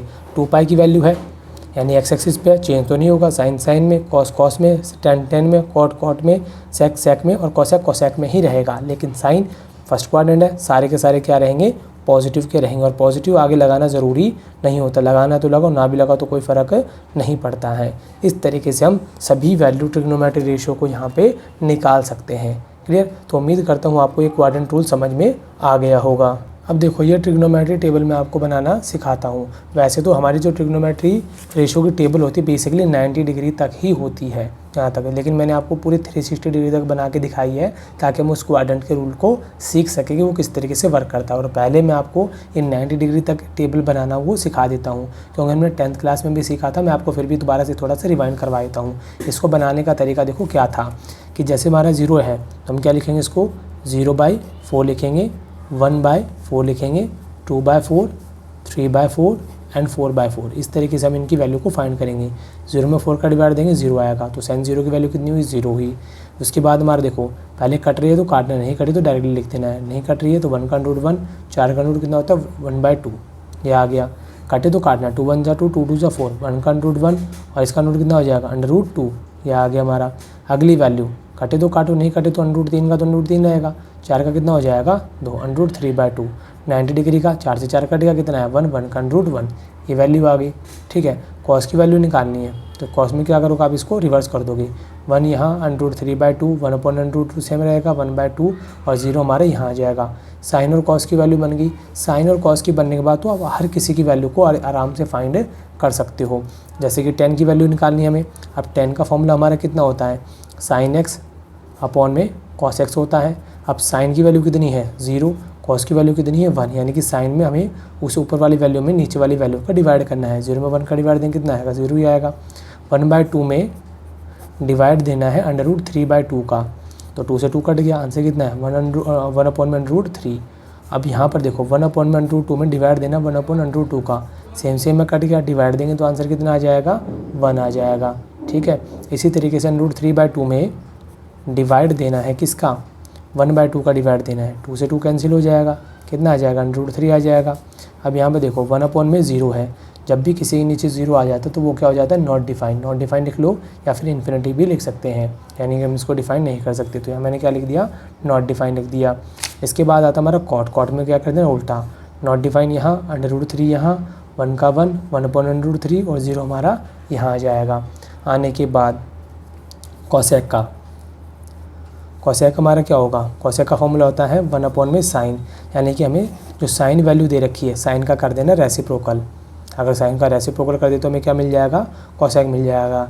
ठीक है, आपसे इस 1 देखो 0 के नीचे कुछ भी नहीं है तो 1 होगा, इसका रेसिप्रोकल करेंगे तो कितना आ जाएगा 1/0। 1/0 क्या होता है नॉट डिफाइंड की कंडीशन, इसलिए नीचे क्या लगा दिया हमने नॉट डिफाइंड। 1/2 का रेसिप्रोकल कितना होगा 2/1, नीचे 1 लगाना तो लगाओ, ना भी लगाओ तो फ़र्क नहीं पड़ता। 1/√2 दे रखा है, रेसिप्रोकल करेंगे तो कितना आ जाएगा √2/1 और नीचे लगाओ मत लगाओ कोई फ़र्क नहीं पड़ता। तो मैंने डायरेक्टली क्या लिख दिया यहाँ पे √2, यहाँ पर √3/2 है, 2/√3 कर देंगे 1 का 1 आ जाएगा। सेक में उल्टा कर दो, 1 का 1 यहाँ, 2/√3, √2 यहाँ पे नॉट डिफाइन हो गया। मेन हमारी टेबल यही है, इसी टेबल से हम सारी वैल्यू को फाइंड कर सकते हैं। लेकिन आगे तक की वैल्यू को किस तरीके से हम फाइंड आउट करते हैं वो मैं आपको समझाता हूँ। उसके लिए पहले हम क्वाड्रेंट को वापस थोड़ा सा समझ लेते हैं। देखो ये first quadrant, second quadrant, third quadrant and fourth quadrant. इसमें बेसिकली ट्रिग्नोमेट्री टेबल की जो रेशियो हमारी वो कौन कौन सी लाई करती है, ये तो 0 डिग्री होता ही है, इसमें 30 डिग्री, 45 डिग्री, 60 डिग्री, जिसको हम रीडिंग में क्या लिखेंगे π/6, π/4, π/3। आपको ये रीडिंग में वैल्यू पता होनी बहुत ज़रूरी है। ठीक है, उसके बाद हमारा कौन आ जाता है π/2, π/2 तो हमारा y एक्सिस पे होता ही है। उसके बाद हमारी वैल्यू आती है 120 डिग्री सेकंड क्वाड्रेंट में, 135 डिग्री, 150 डिग्री। 150 को लिखते हैं 5π/6। देखो मैंने आपको पहले शुरुआत में बता दिया था कि हमारा जो 2π रेडियन होता है वो 360 डिग्री के बराबर होता है। अगर 2 मल्टीप्लाई में डिवाइड में आ जाए तो इसके बराबर आ जाएगा 180 डिग्री के। ठीक है, अगर आप यहाँ पे पाई की जगह पे 180 रखोगे तो आपको 150 डिग्री मिलेगा, यहाँ पे 180 रखोगे तो आपको 135 डिग्री मिलेगा, पाई की जगह 180 रखोगे तो 120 डिग्री मिलेगा। क्लियर, तो आपको ये वैल्यू पता होनी चाहिए कि सेकंड क्वाड्रेंट में कौन कौन सी वैल्यू लाई करती है। इसी तरीके से थर्ड क्वाड्रेंट में 210 डिग्री को लिखते हैं 7π/6, 225 डिग्री को लिखते हैं 5π/4, 240 डिग्री को हम लिखते हैं 4π/3, 300 डिग्री को लिखेंगे हम 5/3। और देखो 3π/2 यानी कि 270 डिग्री, तो ये हमारा होगा ही होगा। अगला 315 डिग्री है, इसको हम क्या लिखेंगे 7π/4 एंड 330 डिग्री को क्या लिखेंगे हम 11π/6। और ये बात मैं फिर रिमाइंड करवा दूँ, इसमें सारे positive, sine cosec positive, tan cot positive and इसमें सेक और कॉस पॉजिटिव होंगे। बाकी इसके अलावा जो इसके ट्रिग्नोमेट्री फंक्शन बचे उसमें नेगेटिव होंगे, बाकी सब इसमें नेगेटिव होंगे, बाकी सब इसमें नेगेटिव होंगे। ठीक। अब हमें निकालनी है वैल्यू। अब 90 डिग्री के बाद जस्ट हमारी कौन सी आती है, 120 डिग्री बोल लो या 2π/3 बोल लो, दोनों का मतलब क्या है, एक ही है। अब जैसे कि हमें निकालना है साइन 120 डिग्री को क्या बोला गया है, 2π/3 बोला गया है। इसकी अगर हमें वैल्यू निकालनी है तो किस तरीके से वैल्यू निकालेंगे, हम इसको क्या ले सकते हैं, साइन पाई माइनस में π/3 ले सकते हैं। देखो 3 1 जा 3, 3 में से 1 माइनस करेंगे कितना, 2π/3 आएगा। अब हमें पता है साइन पाई माइनस में थीटा या फिर एंगल जो मर्जी होता है वो किसके है, देखो पाई पे आ रहा है मतलब नो चेंज होगा, साइन तो साइन रहेगा। अब पाई माइनस कौन सा क्वाड्रेंट आ गया, सेकंड क्वाड्रेंट आ गया। सेकंड क्वाड्रेंट में साइन कौन होता है, पॉजिटिव होता है, तो कितना रहेगा, π/3 ही रहेगा। ठीक है। अब साइन π/3 की वैल्यू और साइन 2π/3 की वैल्यू, दोनों की वैल्यू क्या रहेगी, सेम रहेगी। चाहो तो आप देख लो जरा, साइन π/3 कितना है, √3/2 एंड साइन 2π/3 कितनी है, √3/2, सेम रहेगी। इसी तरीके से अगर आपको निकालना है साइन 135 डिग्री एंगल निकालना है, साइन 135 डिग्री, पहले आप देखो इसको रेडियन में क्या बोलते हैं, 3π/4 बोलते हैं। ठीक है। तो यहाँ मैंने क्या लिखा, 3π/4। इसको हम क्या लिख सकते हैं, साइन पाई माइनस में π/4। अब देखो 4 1 जा 4, 4 में से 1 गया, कितना बचा 3, 3π/4 ऐसे ले सकते हैं। अब कौन सा क्वाड्रेंट गया, सेकंड क्वाड्रेंट गया। अब सेकंड क्वाड्रेंट में तो नो चेंज होता है, तो साइन तो कितना आएगा, π/4 आएगा। तो ये क्या रहेगा, सेकंड क्वाड्रेंट में पॉजिटिव का रहता है, साइन π/4, यानी कि साइन π/4 की जो वही वैल्यू होगी जो वैल्यू साइन 3π/4 की होगी। जरा चेक कर लो, साइन 3π/4 एंड साइन π/4 ये रहा एंड 3π/4 हमारा ये रहा, दोनों की वैल्यू क्या रहेगी, सेम रहेगी। ठीक है। इस तरीके से आप कोई भी वैल्यू को निकाल सकते हो। जैसे कि हम चलो इस थर्ड क्वाड्रेंट की वैल्यू को लेते, कोई भी वैल्यू ले लो।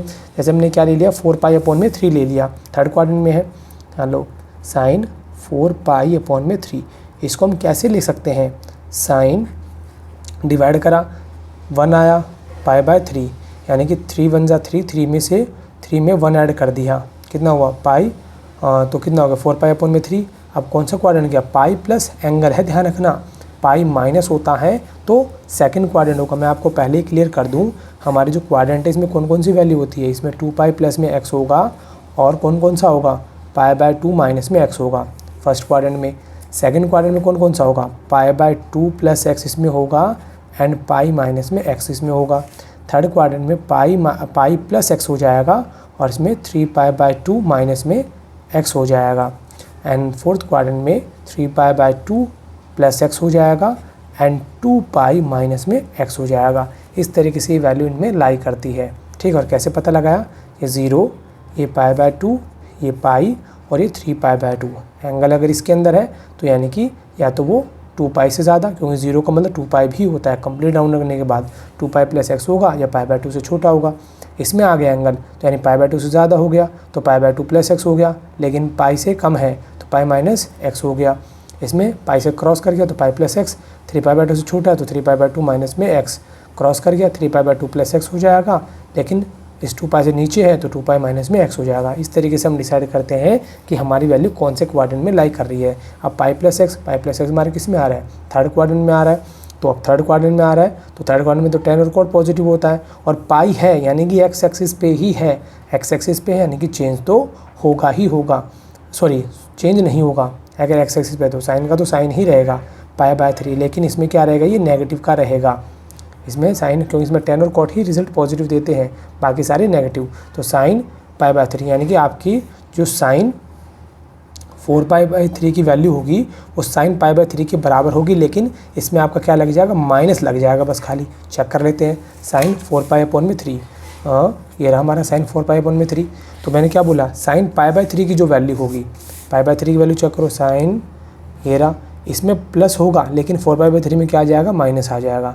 इस तरीके से आपको डिसाइड करना है और ज़रूरी नहीं साइन के अंदर ऐसा करना है, आप किसी भी वैल्यू के लिए इस तरीके से ट्राई कर सकते हो। जैसे हम मान लो कोट के लिए ट्राई करते हैं, कोट की वैल्यू निकालते हैं, कौन से निकालते हैं, 7π/4 निकाल लेते हैं। चलो जी 7π/4, मैं आपको 3-4 वैल्यू निकाल के दिखा देता हूँ, बाकी आप सारी वैल्यू अपने आप ट्राई कर सकते हो। और इस टेबल के लिए भी मैं आपको एक हिंट समझा दूंगा जिससे आप इस टेबल को लाइन वाइज इस तरह आराम से नोट कर सकते हो। ठीक है। तो 7π/4 को हम कैसे ले सकते हैं, इसको हम ले सकते हैं पाई प्लस में 3π/4। अब देखो 4 का पार्ट कितना पढ़ेंगे, 4 1 जा 4, 4π में 3 ऐड कर देंगे तो कितना आ जाएगा, 7π/4 हो जाएगा। तो यानी कि इसको हम इस तरीके से लिख सकते हैं। अब पाई प्लस थीटा यानी कि एंगल, कौन सा आ गया, थर्ड क्वाड्रेंट।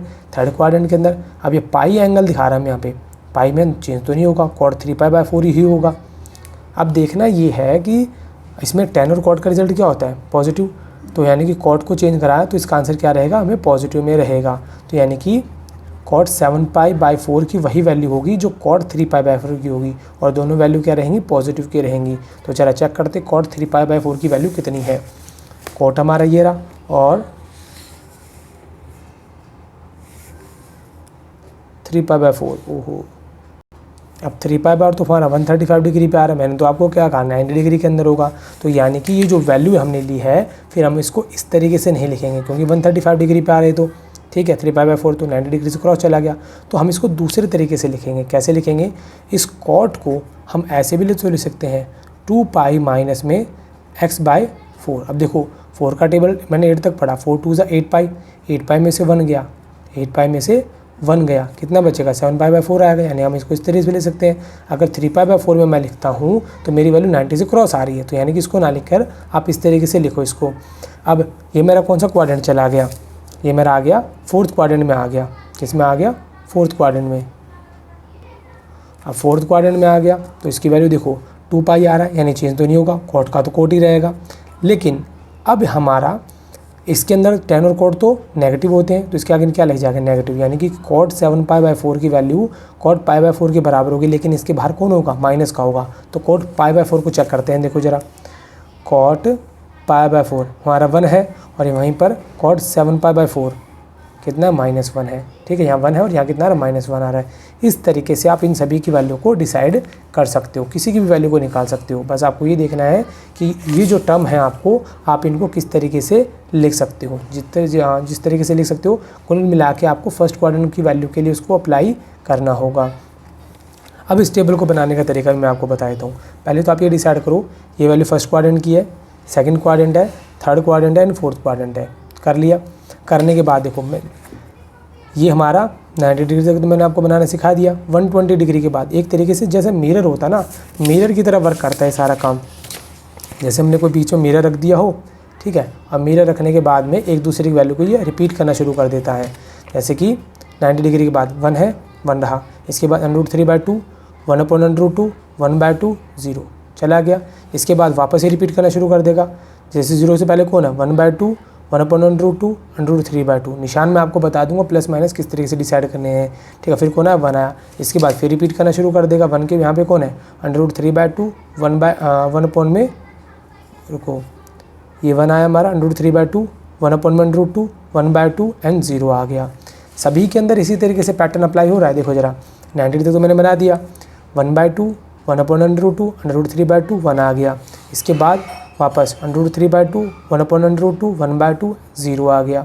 फिर वापस यही पैटर्न अप्लाई हो गया, 1/2, 1/√2, √3/2, 1 आ गया। ठीक है, आपको पैटर्न तो समझ में आ गया किस तरीके से चलना है। अब बात आती है निशानों की। निशानों को किस तरीके से डिसाइड करेंगे। मैंने आपको क्या बोला, फर्स्ट क्वाड्रेंट में और सेकंड क्वाड्रेंट में देखो हर वैल्यू, जितने भी ट्रिग्नोमेट्री फंक्शन की वैल्यू है, कोई भी 2 क्वाड्रेंट में पॉजिटिव की है और कोई भी 2 क्वाड्रेंट में नेगेटिव की है। कोई भी 2 क्वाड्रेंट में पॉजिटिव है, 2 क्वाड्रेंट में नेगेटिव। तो पहले साइन की वैल्यू चेक कर लेते हैं, फर्स्ट में और सेकंड में, इन दोनों में कौन है, पॉजिटिव है। तो यानी कि फर्स्ट और सेकंड क्वाड्रेंट के अंदर आपको साइन की सारी वैल्यू क्या रखनी है, पॉजिटिव की रखनी है। सेकंड क्वाड्रेंट यहाँ तक है, सारी वैल्यू पॉजिटिव है। उसके बाद में जितनी है सारी वैल्यू क्या रहेंगी, नेगेटिव की रहेंगी, क्योंकि थर्ड और फोर्थ में साइन क्या रहता है, नेगेटिव रहता है। फिर बात करते हैं कॉस्ट की। कॉस्ट फर्स्ट में पॉजिटिव है और फोर्थ में पॉजिटिव है, यानी कि इन दोनों को वैल्यू को आपको पॉजिटिव में रखना, बाकी इन दोनों की वैल्यू को नेगेटिव में। फर्स्ट वाली वैल्यू ये थी तो सारी पॉजिटिव है, और फोर्थ क्वाड्रेंट की वैल्यू ये है, कॉस वाली देखो, इनको सबको पॉजिटिव में रखना है। बाकी जो बीच की होगी सेकंड और थर्ड की सबकी वैल्यू को क्या रखना है, आपको नेगेटिव में रखना है। इसी के बाद आता है 10। अब 10 देखो फर्स्ट में पॉजिटिव का होता है और थर्ड में पॉजिटिव का होता है, तो यानी कि 10 की वैल्यू फर्स्ट क्वाड्रेंट में और थर्ड क्वाड्रेंट में, इन दोनों में पॉजिटिव रखनी, बाकी सेकंड और फोर्थ में क्या रहेगी, नेगेटिव रहेगी। तो फर्स्ट में तो सबकी पॉजिटिव है, फर्स्ट को क्या मतलब है, थर्ड का देखो 10 की third quadrant positive positive positive, ठीक है, नोटिफाई तो होता ही नहीं है, और बाकी सारे क्या होंगे, नेगेटिव, बाकी सारी नेगेटिव। इस तरीके से आप डिसाइड करोगे कि कौन सी वैल्यू किस में पॉजिटिव की है, किस में नेगेटिव की है। अगर आपको सेक की वैल्यू चेक करें, सेक की वैल्यू फर्स्ट एंड फोर्थ में पॉजिटिव है, बाकी सारी नेगेटिव है, तो सेक की चेक कर लो। फर्स्ट में तो पॉजिटिव होती है एंड फोर्थ में पॉजिटिव की होगी, सेक की सारी पॉजिटिव। इसके बाद में सेकंड और थर्ड की सारी वैल्यू क्या रहेंगी, नेगेटिव रहेंगी। तो इस तरीके से आप ट्रिग्नोमेट्री टेबल को यहाँ पे डिराइव कर सकते हो। मेन जो वैल्यू है वो 90 डिग्री की ही है। अच्छा, मैं एक कंसेप्ट और आपको समझा देता हूँ। जैसे कि ये जो वैल्यू है, ठीक है, इनको हम किस तरीके से डिसाइड करते हैं कि हम इसको कैसे लिख सकते हैं। जैसे कि आपका एंगल दे रखा है sin 2π/3 दे रखा है। देखो एक छोटा सा आइडिया लगा सकते हो। अगर आपका न्यूमिनेटर डिनोमिनेटर से छोटा है, न्यूमिनेटर डिनोमिनेटर से छोटा है, तो डेफिनेटली माइनस करके ही वैल्यू आ सकती है। तो कैसे आई होगी? तो यानी कि ये पाई माइनस में π/3 करके आई होगी, क्योंकि 3 में से 2 माइनस करो कितना आएगा? 1 आएगा। तो यानी कि हम 3 में से 1 माइनस करेंगे तब मेरा 2 बनेगा। तो यानी 3 1 जा 3, 1 माइनस किया तब मेरा कितना बन गया? 2 बन गया। इसी तरीके से sin 3π/4 है, इसको हम क्या लिखेंगे? साइन, अब 3 और 4 में कितने का फ़र्क है? 1 का, यानी कि ऊपर वाला छोटा नंबर नीचे वाला बड़ा नंबर, तो माइनस करके ही आएगा। पाई माइनस में π/4। अब देखो 3 में से 1 माइनस करो, 4 में से 1 माइनस करो तभी 3 आएगा। 4 1 जा 4, 4 में से बन गया कितना आया? 3 आया। इसी तरीके से साइन 5π/6 आ गया, इसको हम कैसे ले सकते हैं? सेम कंसेप्ट हो जाएगा। साइन π/6, 6 कम 6, 6 में से क्या कितना आ गया? 5π/6 आ गया। अब थर्ड क्वाड्रेंट में अगर हम चले, कितना आ रहा है? 7π/6 आ रहा निकल गई। तो हम इसको कैसे ले सकते हैं? पाई प्लस में, इसको पाई प्लस में π/6 लिख सकते हैं। 6 कम 6 और कितना हो जाएगा? 7π/6। ये ध्यान रखना, ये सारी वैल्यू आपकी फर्स्ट क्वाड्रेंट की वैल्यू ही बननी चाहिए। इन केस अगर फर्स्ट क्वाड्रेंट की नहीं बन रही है तो आपको उसको दूसरे तरीके से लिखना पड़ेगा। ठीक है, जैसे हमारा जो इसमें हुआ था ना, मैंने वैल्यू को बना लिया था, लेकिन वो फर्स्ट क्वाड्रेंट को छोड़ के सेकंड में 135 में पहुंच गया था, तो मेरे को दूसरे तरीके से लिखना पड़ा ताकि सारी वैल्यू में फर्स्ट क्वाड्रेंट की वैल्यू ही मिले। अब जैसे कि मैं अगला दे दिया साइन 5π/4, इसको हम कैसे लिखेंगे? साइन, देखो ये वैल्यू सब में सेम ही चलनी है। साइन की जगह कॉस आ जाए तो यहाँ पे कॉस हो जाएगा, या टेन आ जाएगा तो टेन हो जाएगा। ठीक है, साइन इसको क्या लिखेंगे? पाई प्लस में π/4, 4 एकम 4 और 1 5 हो जाएगा। इसी तरीके से साइन 4π/3 हो गया, कैसे लिखेंगे? साइन पाई प्लस में π/3। ये सारी वैल्यू आपकी फर्स्ट क्वाड्रेंट में आनी चाहिए। अगर नहीं आ रही है तो आपको दूसरे तरीके से लिखना पड़ेगा उसको। ये हो गया। इसके बाद आती है हमारी ये वाली साइन 5π/3 आ रही है, इसको हम क्या लिखेंगे? इसको हम ऐसे लिख सकते हैं, देखो 2π। अगर आपको दूसरे पेज पर कर देता हूँ, आप वीडियो को पॉज करके इनको नोट कर सकते हो ताकि आपको कन्फ्यूज़न ना हो कि इनको हम इस तरीके से लिख सकते हैं, क्योंकि अगर आपको लिखना नहीं आता तो आप उनकी वैल्यू को भी फाइंड नहीं कर सकते हो। ठीक है, देखो ज़रा, साइन 5π/3। अब मैं लिखने को तो इसको ऐसे भी लिख सकता हूँ, साइन 3 1 जा 3 प्लस में 2π/3। अब देखो 3 एकम 3, 3 प्लस 2 कितना हो जाएगा? 5 हो जाएगा। लेकिन 2π/3 है वो मेरे फर्स्ट क्वाड्रेंट तक लाई नहीं करता, क्योंकि यहाँ पे 0 π/6 π/4 π/3 एंड π/2 तक ही लाई करता है। अब 2π/3 तो मेरा किस में चला गया? सेकंड क्वाड्रेंट में चला गया। मैंने क्या बोला? यहाँ तक तो पहुँचना ही नहीं चाहिए। तो यानी कि हम इसको इस तरीके से ना लिखकर दूसरे तरीके से लिखें। लिखने को तो लिख सकते हैं, लेकिन मैंने क्या कहा, मेन फोकस हमारा 90 डिग्री तक टेबल का ही होगा। 90 डिग्री तक तो हम बना सकते हैं या फिर याद कर सकते हैं, लेकिन आगे हम याद रख पाना थोड़ा मुश्किल होगा। हम 90 डिग्री तक की वैल्यू तक से ही बाकी की सारी वैल्यू को बना सकते हैं इजीली। कैसे बनाएंगे? इसको हम ऐसे भी तो लिख सकते हैं। अगर मैं 2π माइनस में π/3 लिख दूँ, देखो 3 दूनी 6, 6 में से क्या कितना आ जाएगा? 5π/3 आ जाएगा। इसके बाद साइन की वैल्यू 7π/4 है, इसको हम क्या लिखेंगे? साइन 2π माइनस में π/4। देखो 4 दूनी 8, 8 में से गया कितना आ जाएगा? 7 आ जाएगा। ठीक है, अगर आपको फोर्थ क्वाड्रेंट में वैल्यू आ जाए तो सारी माइनस करके लिखी जाएंगी। फर्स्ट क्वाड्रेंट में आ जाए तब भी आपकी वैल्यू क्या लिखी जाए? फर्स्ट क्वाड्रेंट तो होती वैसी माइनस की है। सेकंड में आ जाए तो भी आप इसको लिख सकते हो, जैसे मैंने आपको यहाँ पे बता दिया है। सारी वैल्यू को मैंने यहाँ पे इस तरीके माइनस करके बताया। थर्ड क्वाड्रेंट की वैल्यू प्लस में आ रही है एंड फोर्थ क्वाड्रेंट की सारी वैल्यू माइनस में आएगी। एक कॉमन पॉइंट आप ये भी इसमें से निकाल सकते हो। अब जैसे कि 7 11π/6 है, इसको हम क्या लिख सकते हैं? साइन 2π माइनस में π/6। देखो 6 दूनी 12, 12 में से क्या कितना? 11π/6 आ गया। तो यानी कि इन सभी वैल्यू को मैंने आपको बना के यहाँ पे दिखा दिया है कि इनको हम दूसरे तरीके से कैसे लिख सकते हैं। क्लियर? कई लोगों को कन्फ्यूजन होती है इनको लिखना कैसे है, तो यहाँ पे मैंने आपको ये डाउट क्लियर कर दिया और ये आपकी टेबल भी यहाँ पे मैंने आपको कंप्लीट करवा दी है। अब इसके बाद डिस्कस करेंगे हम principal solution and general solution को भी। तो आप वीडियो को पॉज करके इस पूरी टेबल को नोट करना चाहो तो नोट कर सकते हो। तो स्टूडेंट अब हम डिस्कस करेंगे ट्रिग्नोमेट्रिक इक्वेशन को, ट्रिग्नोमेट्रिक फंक्शन इन्वॉल्व, जिसमें ट्रिग्नोमेट्रिक फंक्शन इन्वॉल्व होगा। जैसे कि एग्जांपल के तौर पे हमने लिया कि sin x plus cot x, ऐसी इक्वेशन जिसमें कोई ना कोई ट्रिग्नोमेट्री फंक्शन इन्वॉल्व होगा। ठीक है, वो क्या कहलाती है, ट्रिग्नोमेट्री इक्वेशन कहलाती है। जैसे कि tan x by 2 cot x equal है 3/√3/2 की, तो ये हमारी कौन होगी, ट्रिग्नोमेट्री इक्वेशन हो गई। ठीक है, अब ट्रिग्नोमेट्री फंक्शन का जो सॉल्यूशन होता है वो हम दो तरीके से निकालते हैं। पहला होता है प्रिंसिपल सॉल्यूशन, दूसरा होता है जनरल सॉल्यूशन। दोनों में फ़र्क क्या है, देखो प्रिंसिपल सॉल्यूशन यानी कि जो भी हमारा एंगल होगा वो हमेशा 0 से 2π के बीच में लाई करेगा, वो होगा हमारा प्रिंसिपल सॉल्यूशन। और जनरल सॉल्यूशन वो होगा, देखो जैसे कि मैंने अभी आपको ट्रिग्नोमेट्री टेबल को समझाया, ठीक है, यहाँ पर वैल्यू सारी की सारी वही है, वैल्यू सारी की सारी वही है। इसके बाद भी रिपीट हो रही, फिर रिपीट हो रही है, आगे कंटिन्यू चलती रह रही है। ठीक, और ये ज़रूरी है 360 डिग्री तक ही होगा, यही प्रोसीजर आगे कंटिन्यू एंगल में चलता रहेगा 360 डिग्री के बाद ही। ठीक है, जैसे मैं आपको समझाने के लिए एग्जांपल लेता हूँ। जैसे हमने एंगल बनाना शुरू किया, ठीक है, ये एंगल बन गया एक बार, फिर दोबारा से, फिर तिबारा, फिर 4 बार, 5 बार, 6 बार, कंटिन्यू इस तरीके से एंगल बनता रहेगा इन्फिनिट तक। अब उन सब का जो सॉल्यूशन होगा वो क्या कहलाएगा, जनरल सॉल्यूशन कहलाएगा। और प्रिंसिपल सॉल्यूशन क्या होगा, जो हमारा एक बार या तो फर्स्ट क्वाड्रेंट में या सेकंड में या थर्ड में या फोर्थ में, चारों में से किसी न किसी एक क्वाड्रेंट में लाई करेगा। तो जो लाई करेगा हमारा सॉल्यूशन वो हमारा कौन कहलाएगा, प्रिंसिपल सॉल्यूशन। तो आपको समझाने के लिए मैंने सिंपल डेफिनेशन यूज़ किया यहाँ पे कि the solution of a trigonometric equation for which 0 से 2π के बीच में हमारा एक्स लाई करेगा आर कॉल्ड प्रिंसिपल सॉल्यूशन। ठीक है, और all solution of trigonometric equation, जितने सॉल्यूशन बन सकते हैं सारे के सारे can be represented in general form, जिनको हम जनरल फॉर्म में लिख सकते हैं। यानी कि एक इक्वेशन बनेगी जिस इक्वेशन में हम वैल्यू पुट करेंगे तो हमें इन्फाइनाइट तक जो भी सॉल्यूशन निकालना चाहो वो सॉल्यूशन हम निकाल सकते हैं आगे तक ही। यानी कि एक बार हमारा राउंड लग गया, उसके बाद में जितने मर्जी राउंड लगे उन सभी सॉल्यूशन को हम निकाल सकते हैं। ठीक है, जिसके अंदर एन तो हमेशा कंटेन होगा ही होगा। जैसे कि hence this solution will be called general solution, इन सॉल्यूशन को क्या कहलाया जाएगा, जनरल सॉल्यूशन कहलाएंगे। अब जैसे मैंने आपको क्वाड्रेंट में समझाया था, फिर दोबारा रिपीट कर दे रहा हूँ। पहले क्वाड्रेंट में π/2 - x होता है, दूसरा 2π प्लस में x होता है। सेकंड क्वाड्रेंट में π/2 प्लस x होता है, दूसरा π माइनस में x होता है। तीसरा क्वाड्रेंट के अंदर π प्लस x 3π/2 - x होता है। चौथे क्वाड्रेंट में 2π माइनस में x 3π/2 प्लस x होता है। कुल मिला के ये 4 वैल्यू इस तरीके से हमारी वैल्यूज़ में लाई करती है। हर ट्रिग्नोमेट्री वैल्यू की 2 प्रिंसिपल वैल्यू होती है। अगर जैसे पॉजिटिव वैल्यू चाहिए साइन की तो साइन पॉजिटिव इसमें होगा, इसमें होगा। बार 2 नेगेटिव चाहिए तो दोनों नेगेटिव हमारे इसमें होंगे।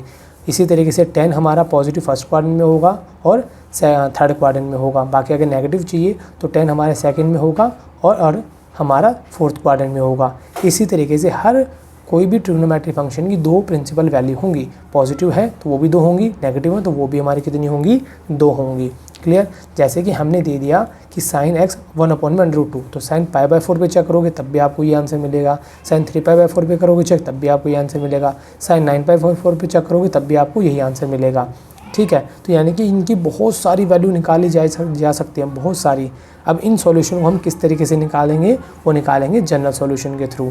ठीक है, अब जैसे कि ये जो दोनों वैल्यू पहले क्वाड्रेंट में लाई करती है तो इनको हम बोलेंगे प्रिंसिपल सॉल्यूशन, और जो आगे तक जितनी मर्जी वैल्यू चलती रहेंगी। ठीक है, अब ये देखो ये तो क्वाड्रेंट के होने के बाद की वैल्यू है तो हम ये पर्टिकुलर सॉल्यूशन बोलेंगे। ठीक है, ये भी हमारी एक वैल्यू है। इसमें देखो n कंटेन नहीं, अगर n होता तो हमारा जनरल सॉल्यूशन होता है, इसको हम पर्टिकुलर सॉल्यूशन कह सकते हैं। बाकी ये दोनों 0 से 2π के बीच में लाई करते हैं, इसलिए हमारे क्या कहलाएंगे, प्रिंसिपल सॉल्यूशन कहलाएंगे। अब इसको समझाने के लिए मैंने यहाँ पे एक एग्जांपल लिया कि find the principal solution of a equation. जैसे हमें साइन की वैल्यू दे दी x √3/2, हमें इसकी प्रिंसिपल वैल्यू निकालनी है। तो देखो साइन की वैल्यू हमें पॉजिटिव में दे रखी है, तो इसका मतलब हमें पॉजिटिव वैल्यू ही लेनी होगी यहाँ पे। अगर हम प्रिंसिपल वैल्यू की बात करें तो कहाँ पे होगी, 0 से 2π के बीच में लाई करेगी हमारी। ठीक है, और मैंने क्या बताया इसके 2 सॉल्यूशन होंगे, यानी कि फर्स्ट क्वाड्रेंट में और सेकंड क्वाड्रेंट में। तो अगर हमें दोनों पॉजिटिव वैल्यू चाहिए तो फर्स्ट और सेकंड क्वाड्रेंट में होगी। फर्स्ट क्वाड्रेंट में तो अंडर हमारा 3/2 होगा, जो कितना दिखाएगा π/3 पे। सेकंड क्वाड्रेंट में क्या हमें शो करते हैं, जैसे कि π - x को शो करते हैं, जो कि किसके बराबर होता है, साइन x के बराबर होता है। तो हम साइन x को लिख सकते हैं क्या, π - π/3, जो हमारा यहाँ पे एंगल होता है x की जगह क्या लिख देंगे, π/3। सॉल्व किया, 3 × 1 = 3 माइनस में 1 कितना आ जाएगा, 2π/3 निकल के आ जाएगा यहाँ पे। ठीक है, तो ये दोनों इसके कौन होंगे, प्रिंसिपल सॉल्यूशन होंगे। ठीक, फंक्शन हमारा, और मैं एक बात और बता दूँ, जैसे मैंने आपको पहले भी बताया था, अगर हमारा एंगल π/2 और 3π/2 पे होगा तो चेंज होगा, 0, 2π और π पे होगा तो एंगल हमारा चेंज नहीं होगा। तो यहाँ पे प्रिंसिपल्स वैल्यू हमारी कितनी होगी, π/3 होगी, दूसरी 2π/3 होगी यहाँ पे। आगे देखो, जैसे फिर मैंने एक और एग्जांपल यहाँ पे कि हमें प्रिंसिपल वैल्यू फाइंड करने की इसकी 10x की, अब यहाँ पे किस में दे दी, नेगेटिव में दे दी।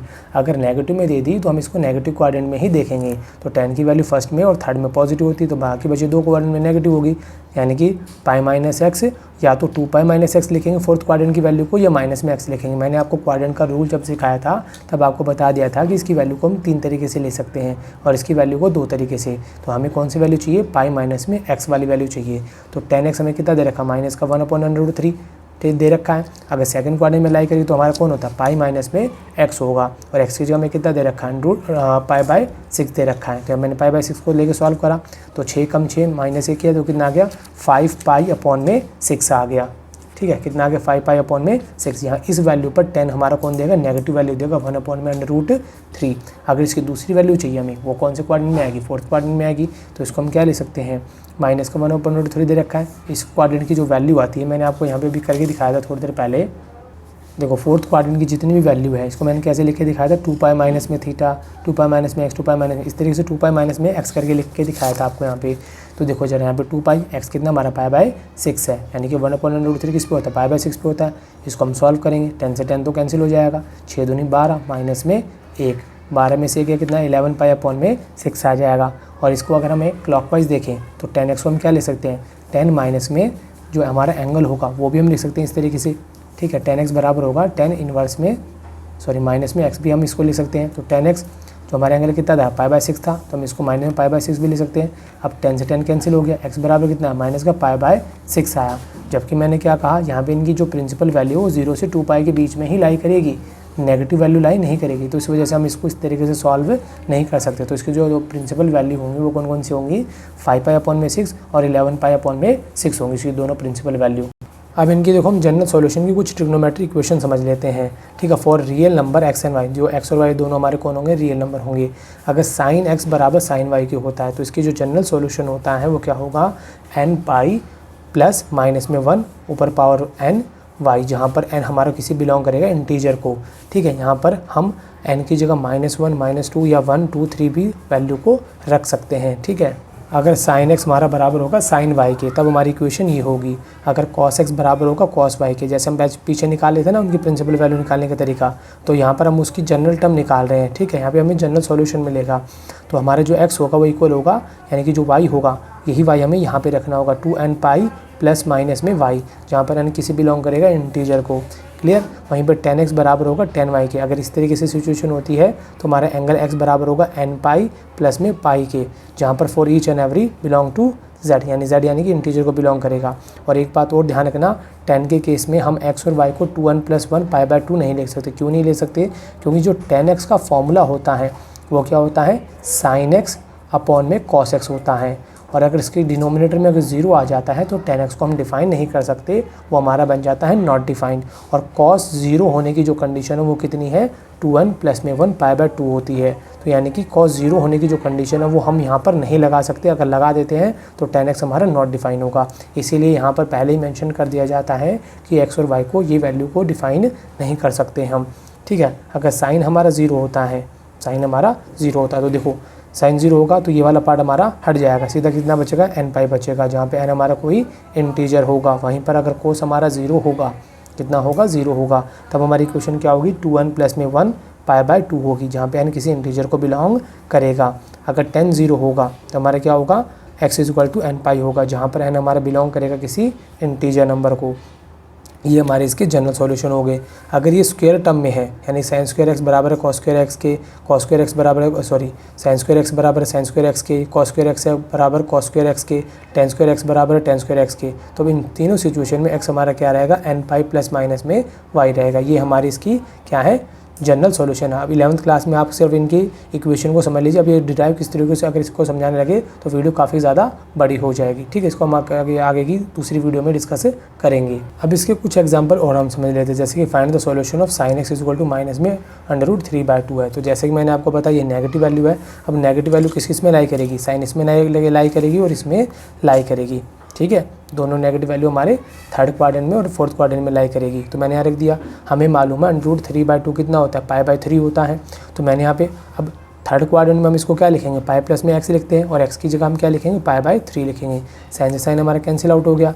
अब यहाँ इसको सॉल्व करेंगे तो देखो इसके नीचे कुछ नहीं है, तो 3 वन जा 3 प्लस में पाई कितना हो जाएगा 4π/3 हो जाएगा। और अगली में हमें फोर्थ क्वाड्रेंट मिलेगी जो कितनी होगी √3/2, जिसको हम क्या लिख सकते हैं π/3 लिख सकते हैं। फोर्थ क्वाड्रेंट की वैल्यू को हम क्या लिख सकते हैं 2π माइनस में x, x हमारे यहाँ पे कितना होगा π/3 होगा। साइन साइन कैंसिल आउट हो गया, x बराबर कितना बचेगा 3 2 जा 6π, 6π में से 1π माइनस करेंगे कितना बचेगा 5π/3। तो इसका प्रिंसिपल सॉल्यूशन हो जाएगा कितना 4π/3 एंड 5/3, जहाँ पे x हमारा बिलोंग करेगा किसमें 0 से 2π के बीच में लाई करेगा। मैं फिर कहूँगा अगर आपकी नेगेटिव वैल्यू है तो आप नेगेटिव क्वाड्रेंट में ढूंढोगे, अगर पॉजिटिव है तो पॉजिटिव क्वाड्रेंट में ढूंढनी उसकी वैल्यू को। ठीक है, फिर एक एग्जांपल और ले लेते हैं हम यहाँ पर। और मेन प्रिंसिपल वैल्यू में से जो इसकी सबसे पहली वैल्यू आती है उसको मेन माना जाता है, तो इसको मेन प्रिंसिपल वैल्यू कौन मानी जाएगी 4π/3 को माना जाएगा। और अगर इसी इक्वेशन को मुझे जनरल सॉल्यूशन में बताना हो तो कैसे बताएंगे, जैसे कि हमारी जनरल सॉल्यूशन साइन की क्या होती है कि साइन x बराबर साइन y के बराबर हो, तो हमारा x क्या होता है n π प्लस माइनस में 1 ऊपर पावर n y, जहाँ पे n बिलोंग करता है किसी इंटीजर को। तो जरा देखो मैंने n π लिखा माइनस का 1 उसकी पावर n 4, जहाँ पर हमारा y था, y की जगह हमारी जो स्मॉलर वैल्यू होगी उसको हम यहाँ पे रख देंगे, जहाँ पर n हमारे बिलोंग करेगा इंटीजर को। ठीक है, ये जनरल सॉल्यूशन है और ये हमारा प्रिंसिपल सॉल्यूशन होगा। क्लियर। इसी तरीके से मैंने एक एग्जांपल और यहाँ पे लिया है कि कॉस हमारा दे रखा 1/2। अब यहाँ पॉजिटिव वैल्यू है, पॉजिटिव वैल्यू किस में होती है first quadrant and fourth quadrant में होती है। तो हम इसको कैसे लिखेंगे, फर्स्ट क्वाड्रेंट में तो cos x = cos π/3 पे इसकी 1/2 होती है वैल्यू, तो cos से cos कैंसिल हो जाएगा, कितना आ जाएगा π/3 आ जाएगा। तो जब मेरी फर्स्ट वैल्यू मिल गई है अगली वैल्यू हमारी फोर्थ में आएगी, तो मेन हमारी जो प्रिंसिपल वैल्यू को कितनी होगी π/3 हो जाएगी। इसको ही लेके हम इसका जनरल सॉल्यूशन निकालें तो क्या होगा कि x हमारा किसके बराबर होगा 2nπ प्लस माइनस y के बराबर होगा। तो 2nπ लिखा मैंने, प्लस माइनस लिखा, y की जगह पे कितना आ जाएगा π/3 निकल के आ जाएगा। ठीक है, ये हमारा जनरल सॉल्यूशन हो जाएगा। क्लियर। देखो इसका एग्जांपल और समझते हैं। जैसे हमें फर्स्ट जनरल सॉल्यूशन निकालना है tan 2x का, जो किसके इक्वल है माइनस का cot x प्लस π/3 के इक्वल है। ठीक है, तो इसको सॉल्व करेंगे। हमें मालूम है tan π/2 प्लस x किसके बराबर होता है माइनस के cot x के बराबर होता है। किसके बराबर होता है माइनस के cot x के बराबर होता है। लेकिन हमें यहाँ पे पाई ना दे के x दे रखा है, एंगल कितना दे रखा है x दे रखा है। तो tan को जब हम सॉल्व करते हैं, ठीक है, और अगर हमें माइनस का मिल रहा है आंसर, tan को सॉल्व करने पे आंसर माइनस का मिला, क्योंकि फर्स्ट क्वाड्रेंट में तो पॉजिटिव होता है, थर्ड क्वाड्रेंट में पॉजिटिव होता है, यानी कि डेफिनेटली सेकंड में आया होगा। और सेकंड में tan को हम क्या ले सकते हैं π/2 प्लस में x, इस तरीके से करके हम इसको लिख सकते हैं। ठीक है, तो मैंने यहाँ पे क्या लिखा tan 2x का tan 2x लिखा, जो मेरा नेगेटिव cot x है इसी के तो बराबर है, यानी कि नेगेटिव cot x को हम इस तरीके से लिख सकते हैं। तो मैंने cot x की जगह पे क्या लिया tan लिया। अब यहाँ पर जो एंगल कितना होना चाहिए x होना चाहिए, वो एंगल यहाँ पे आ जाएगा π/2 प्लस करके x आ जाएगा। तो यहाँ पर मेरा एंगल पूरा का पूरा x प्लस π/3 है, तो मैंने π/2 का π/2 लिखा और पूरे x की जगह पे क्या लिख दिया x प्लस में π/3 लिख दिया। ठीक है, अब मेरी दोनों तरफ कौन हो गए tan और tan हो गए। जो माइनस का cot x था वो किस में कन्वर्ट हो गया tan में कन्वर्ट हो गया। अब tan से tan तो मेरा कैंसिल हो जाएगा, यहाँ कितना बचा 2x बचा। अंदर वाले पार्ट को सॉल्व करेंगे, π/2 प्लस x प्लस π/3 है, तो π/2 और π/3 दोनों को प्लस करेंगे। ठीक है, और जो मेरा x था प्लस का वो मैं दूसरी तरफ ले जाऊँगा, प्लस का किसका हो गया माइनस का हो गया। 2x में से x गया, कितना बचा 1x, दोनों का एलसीएम लिया 6 आया, क्रॉस मल्टीप्लाई 3π 2π, कितना हुआ 5π/6। ये हमारी किसकी वैल्यू आ गई x की वैल्यू आ गई। ये हमारा प्रिंसिपल सॉल्यूशन हो गया। जनरल सॉल्यूशन निकालना हो किसका, हम किसका निकाले थे tan का, तो tan का सॉल्यूशन क्या होता है x = nπ प्लस में y, जहाँ पर n बिलोंग करेगा किसी इंटीजर को। तो यहाँ पर हमारी जो इक्वेशन थी tan x बराबर tan 5π/6 आ रहा है, तो x की जगह जो हमारी वैल्यू होगी वो कौन होगी 5π/6, nπ का nπ, y की जगह क्या रख देंगे 5π/6, जहाँ पर n हमारा कोई इंटीजर रहा होगा। ठीक है, ये इसका जनरल सॉल्यूशन हो जाएगा। 2 एग्जांपल इसके हम और कर लेते हैं ताकि आपको और अच्छे से ज़्यादा क्लियर हो जाए। अब जैसे ही मैंने एक एग्जांपल और ले लिया यहाँ पे कि sin 6x sin 2x minus में sin 4x। ठीक है, ये देखिए तो हमें आंसर ये दे रखा था sin 2x minus sin 4x plus sin 6x = 0 है, लेकिन मैंने इसको अपने हिसाब से अरेंज कर लिया। जो 6x है और 2x है इनको मैंने एक साथ रख लिया और माइनस के 4x को अलग कर लिया, क्योंकि दोनों पॉजिटिव के तो पॉजिटिव वाले के साथ कर लिया, नेगेटिव वाले को अलग कर लिया। अब यहाँ पर sin x plus sin y का फॉर्मूला हमें पता है कि 2 sin bracket x plus y/2 cos x minus y/2 के बराबर होता है। ठीक है, अब इसको मैंने ओपन करा इस वाले फॉर्मूले को, तो 2 sin लिखा, 6 + 2 कितना हो जाएगा 8, 8 में 2 का भाग देंगे 4x आ जाएगा। फिर मैंने क्या लिखा cos का cos, 6 में से 2 गया कितना आया 4, 4 में 2 का भाग दिया 2x आ गया। माइनस में साइन 4x आ गया इक्वल टू किसके है 0 के। अब देखो साइन 4x इसमें भी है, साइन 4x इसमें भी है, दोनों में से मैंने कॉमन ले लिया है, कितना बच गया 2, यहाँ बच गया cos 2x, यहाँ इसकी जगह बचेगा 1 इज इक्वल टू 0 आ गया हमें। अब यहाँ पर हमारी दो वैल्यू है, इनटू में है, यानी कि या तो साइन 4x हमारा 0 रहा होगा तब मल्टीप्लाई होकर 0 बना होगा, या फिर 2 cos 2x माइनस 1 0 रहा होगा ताकि दोनों को मल्टीप्लाई करके 0 रहा होगा यहाँ पे। तो यहाँ हम 1 1 करके इनको अलग अलग कर लेते हैं, इसको बराबर ले लिया 0 के, इस वाले पार्ट को बराबर ले लिया हमने 0 के, ठीक है। तो अगर हमारा साइन वाला पार्ट 0 के बराबर हो तो हमारी इक्वेशन क्या होती है, x इक्वल टू एन पाई। तो मैंने यहाँ पे क्या रख दिया, साइन 0 तो 4x हमारा बराबर होगा एन पाई की, मल्टीप्लाई में 4x इसमें आ जाएगा, डिवाइड में आ जाएगा। इस वाले पार्ट को अगर हम सॉल्व करें, माइनस का तो इधर आगे प्लस का हो जाएगा, मल्टीप्लाई में तो डिवाइड में आ जाएगा। अब पॉजिटिव वैल्यू होता है यानी फर्स्ट क्वाड्रेंट में लाई करेगी, तो फर्स्ट क्वाड्रेंट में क्या होती है, कॉस पाई बाई 3 पे होता है, कॉस से कॉस कैंसिल हो गया, 2x equal to pi by 3 आ गया। अब ये मल्टीप्लाई में 2 है, ठीक है, पहले इसका हम जनरल सॉल्यूशन लिख देते जो कितना होता है 2n पाई प्लस में प्लस माइनस में y होता है कॉस का, ठीक है। तो मैंने 2x का 2x रखा, जनरल सॉल्यूशन लिखा 2n पाई, y की जगह हम क्या लिख देंगे पाई बाई 3, मल्टीप्लाई में 2 है, किस में आ जाएगा डिवाइड में आ जाएगा, ये भी कौन आ जाएगा इसके डिवाइड में आ जाएगा 2 से 2 कैंसिल हो गया, एन पाई आया, प्लस माइनस में ये पाई बाई 6 हो गया यहाँ पे हमारा, ठीक है। यानी कि दो हमारे इसके जनरल सॉल्यूशन हो गए, एक तो x equal to n pi upon 4, दूसरा होगा x equal to n pi plus minus में पाई बाई 6, जहाँ पर एन हमारा कोई इंटीजर होगा। तो यहाँ पर हमारे दो जनरल सॉल्यूशन हो जाएंगे। आप वीडियो को पॉज करके इसको नोट कर सकते हो। इसका हम एक एग्जांपल और समझ सकते हैं, जैसे कि 2 cos square x plus 3 sin x equal to हमें क्या दे रखा है 0 दे रखा है। तो cos स्क्वायर को हम क्या ले सकते हैं 1 माइनस में sin स्क्वायर एक्स ले सकते हैं, ताकि पूरी क्वेश्चन हमारी किस में आ जाए साइन में आ जाए। तो मैंने इसकी जगह क्या लिख दिया 1 माइनस में sin स्क्वायर एक्स प्लस में 3 sin x आ गया। अब दो बीच में कोई निशान है तो क्या होगा मल्टीप्लाई, 2 को 1 से मल्टीप्लाई किया 2 1 जा 2, 2 को साइन से किया 2 sin स्क्वायर एक्स आ गया, प्लस में 3 sin x आ गया इक्वल टू 0 आ गया निकल के, ठीक है। आने के बाद पूरी इक्वेशन में से मैंने माइनस कॉमन लिया, माइनस लेने पे जो माइनस वाला पार्ट प्लस का हो गया, प्लस वाला माइनस का हो गया, और जो प्लस वाला पार्ट था ये माइनस का हो गया इक्वल टू में 0। माइनस को दूसरी तरफ ले जाएंगे वो तो 0 हो जाएगा। अब देखा जाए तो ये मेरी एक तरीके से क्वाड्रेटिक फॉर्म की तरह नज़र आ रही है, साइन स्क्वायर साइन एक्स और ये 1।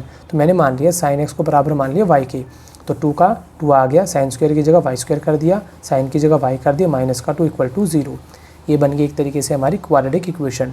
इसको सॉल्व करना है, फर्स्ट वाले पार्ट को लास्ट वाले से मल्टीप्लाई करेंगे, तो 2 2 जा 4 आया, माइनस का 4y स्क्वायर, दो नंबर सोच रहे हैं मल्टीप्लाई करें तो 4y स्क्वायर आ जाए, प्लस माइनस करें तो 3 आ जाए। तो इसके फैक्टर कौन होंगे 4 1 जा 4 ही होगा, 4 में से 1 जाएगा कितना आ जाएगा 3y। तो मैंने यहाँ लिखा 4y प्लस में 1y, ताकि 4 में से 1 जाए तो माइनस का 3y बचे, और माइनस का 2 तो ऑलरेडी है ही है, यहाँ पे आगे 0। इन दोनों को एक साथ लिया मैंने, इन दोनों को एक साथ लिया, इन दोनों में देखो कॉमन क्या आ रहा है हमारा 2y कॉमन आ रहा है, तो 2y कॉमन लिया, यहाँ पावर 2 थी तो यहाँ पर कितनी बचेगी सिर्फ 1 बचेगी, 2 कॉमन लिया तो 2 2 जा 4, y मैंने कॉमन ले ही चुका हूँ, ब्रैकेट क्लोज। इन दोनों में कुछ भी कॉमन नहीं आ रहा तो 1 ले लिया, कितना बच गया y माइनस का 2 इक्वल टू 0। ये दोनों पार्ट आपके हमेशा दोनों सेम होंगे, इन दोनों को मैंने एक साथ करके लिख दिया, और 2y प्लस में 1 को एक साथ करके लिख दिया, और किसके इक्वल में चल रही है 0 के इक्वल में चल रहे हैं। तो यहाँ 0 के इक्वल में रखा, प्लस का 1 इधर आगे किसका हो गया माइनस का, मल्टीप्लाई में 2 है किस में आ जाएगा डिवाइड में, तो एक तो y की वैल्यू कितनी आएगी मेरी माइनस का 1/2, दूसरी वैल्यू माइनस का y माइनस में 2 इक्वल टू 0, माइनस का 2 इधर है किसका हो जाएगा प्लस का, तो एक y की वैल्यू आ गई 2, दूसरी वैल्यू आ गई माइनस का 1/2 आ गई, ठीक है। अब साइन की जो वैल्यू है वो -1 और 1 के बीच में बिलोंग करती है, तो 2 तो कभी हो ही नहीं सकती, 2 तो कभी हो ही नहीं सकती, तो ये तो मेरी क्या होगी नॉट पॉसिबल होगा। दूसरी वैल्यू की बात करते हैं, तो यहाँ पे मैंने y को क्या माना था sin x माना था, माइनस का 1/2। अब साइन हमारा नेगेटिव में आ गया, नेगेटिव में किस में होगा, या तो थर्ड क्वाड्रेंट में होगा या फोर्थ क्वाड्रेंट में होगा। बात करते हैं थर्ड क्वाड्रेंट की, तो 1/2 का मतलब कितना है π/6 होता है। अब थर्ड क्वाड्रेंट में हम वैल्यू को कैसे लिखते हैं पाई प्लस में एंगल, यानी एंगल कौन हमारा x होगा, ये हमारे थर्ड क्वाड्रेंट की वैल्यू होती है। तो यहाँ मैंने sin x रहने दिया, इस π/6 को हम कैसे लिखेंगे sin पाई प्लस में π/6 लिख देंगे, इस माइनस के π/6 को हम इस तरीके से लिख सकते हैं। साइन से साइन हमारा कैंसिल आउट हो गया, सॉल्व करेंगे इसको, 6 कम 6 प्लस में 1 कितना हुआ 7 पाई अपॉन में 6, x की वैल्यू आ गई। अब इसका जनरल सॉल्यूशन निकालना तो क्या होगा x equal to n pi minus में 1 ब्रैकेट n y, जहाँ पर n हमारा कौन है कोई इंटीजर है। अब यहाँ पर n पाई माइनस 1, ठीक है, और y की जगह हम क्या लगा देंगे 7 पाई अपॉन में 6 लगा देंगे, तो ये हमारा इसका जनरल सॉल्यूशन हो जाएगा। और इसी के साथ हमारा पूरा ट्रिग्नोमेट्री चैप्टर का कंसेप्ट यहाँ पे क्लियर होता है, ठीक है। तो स्टूडेंट उम्मीद करता हूँ आपको क्वेश्चन सारे समझ में आ गए होंगे। अगर आपको जितने मैंने फॉर्मूले समझाने की कोशिश की, अगर आपको वीडियो पसंद आए तो वीडियो को ज़्यादा से ज़्यादा शेयर करें, लाइक करें, कमेंट करें, और इस चैनल को ज़रूर सब्सक्राइब कर लें।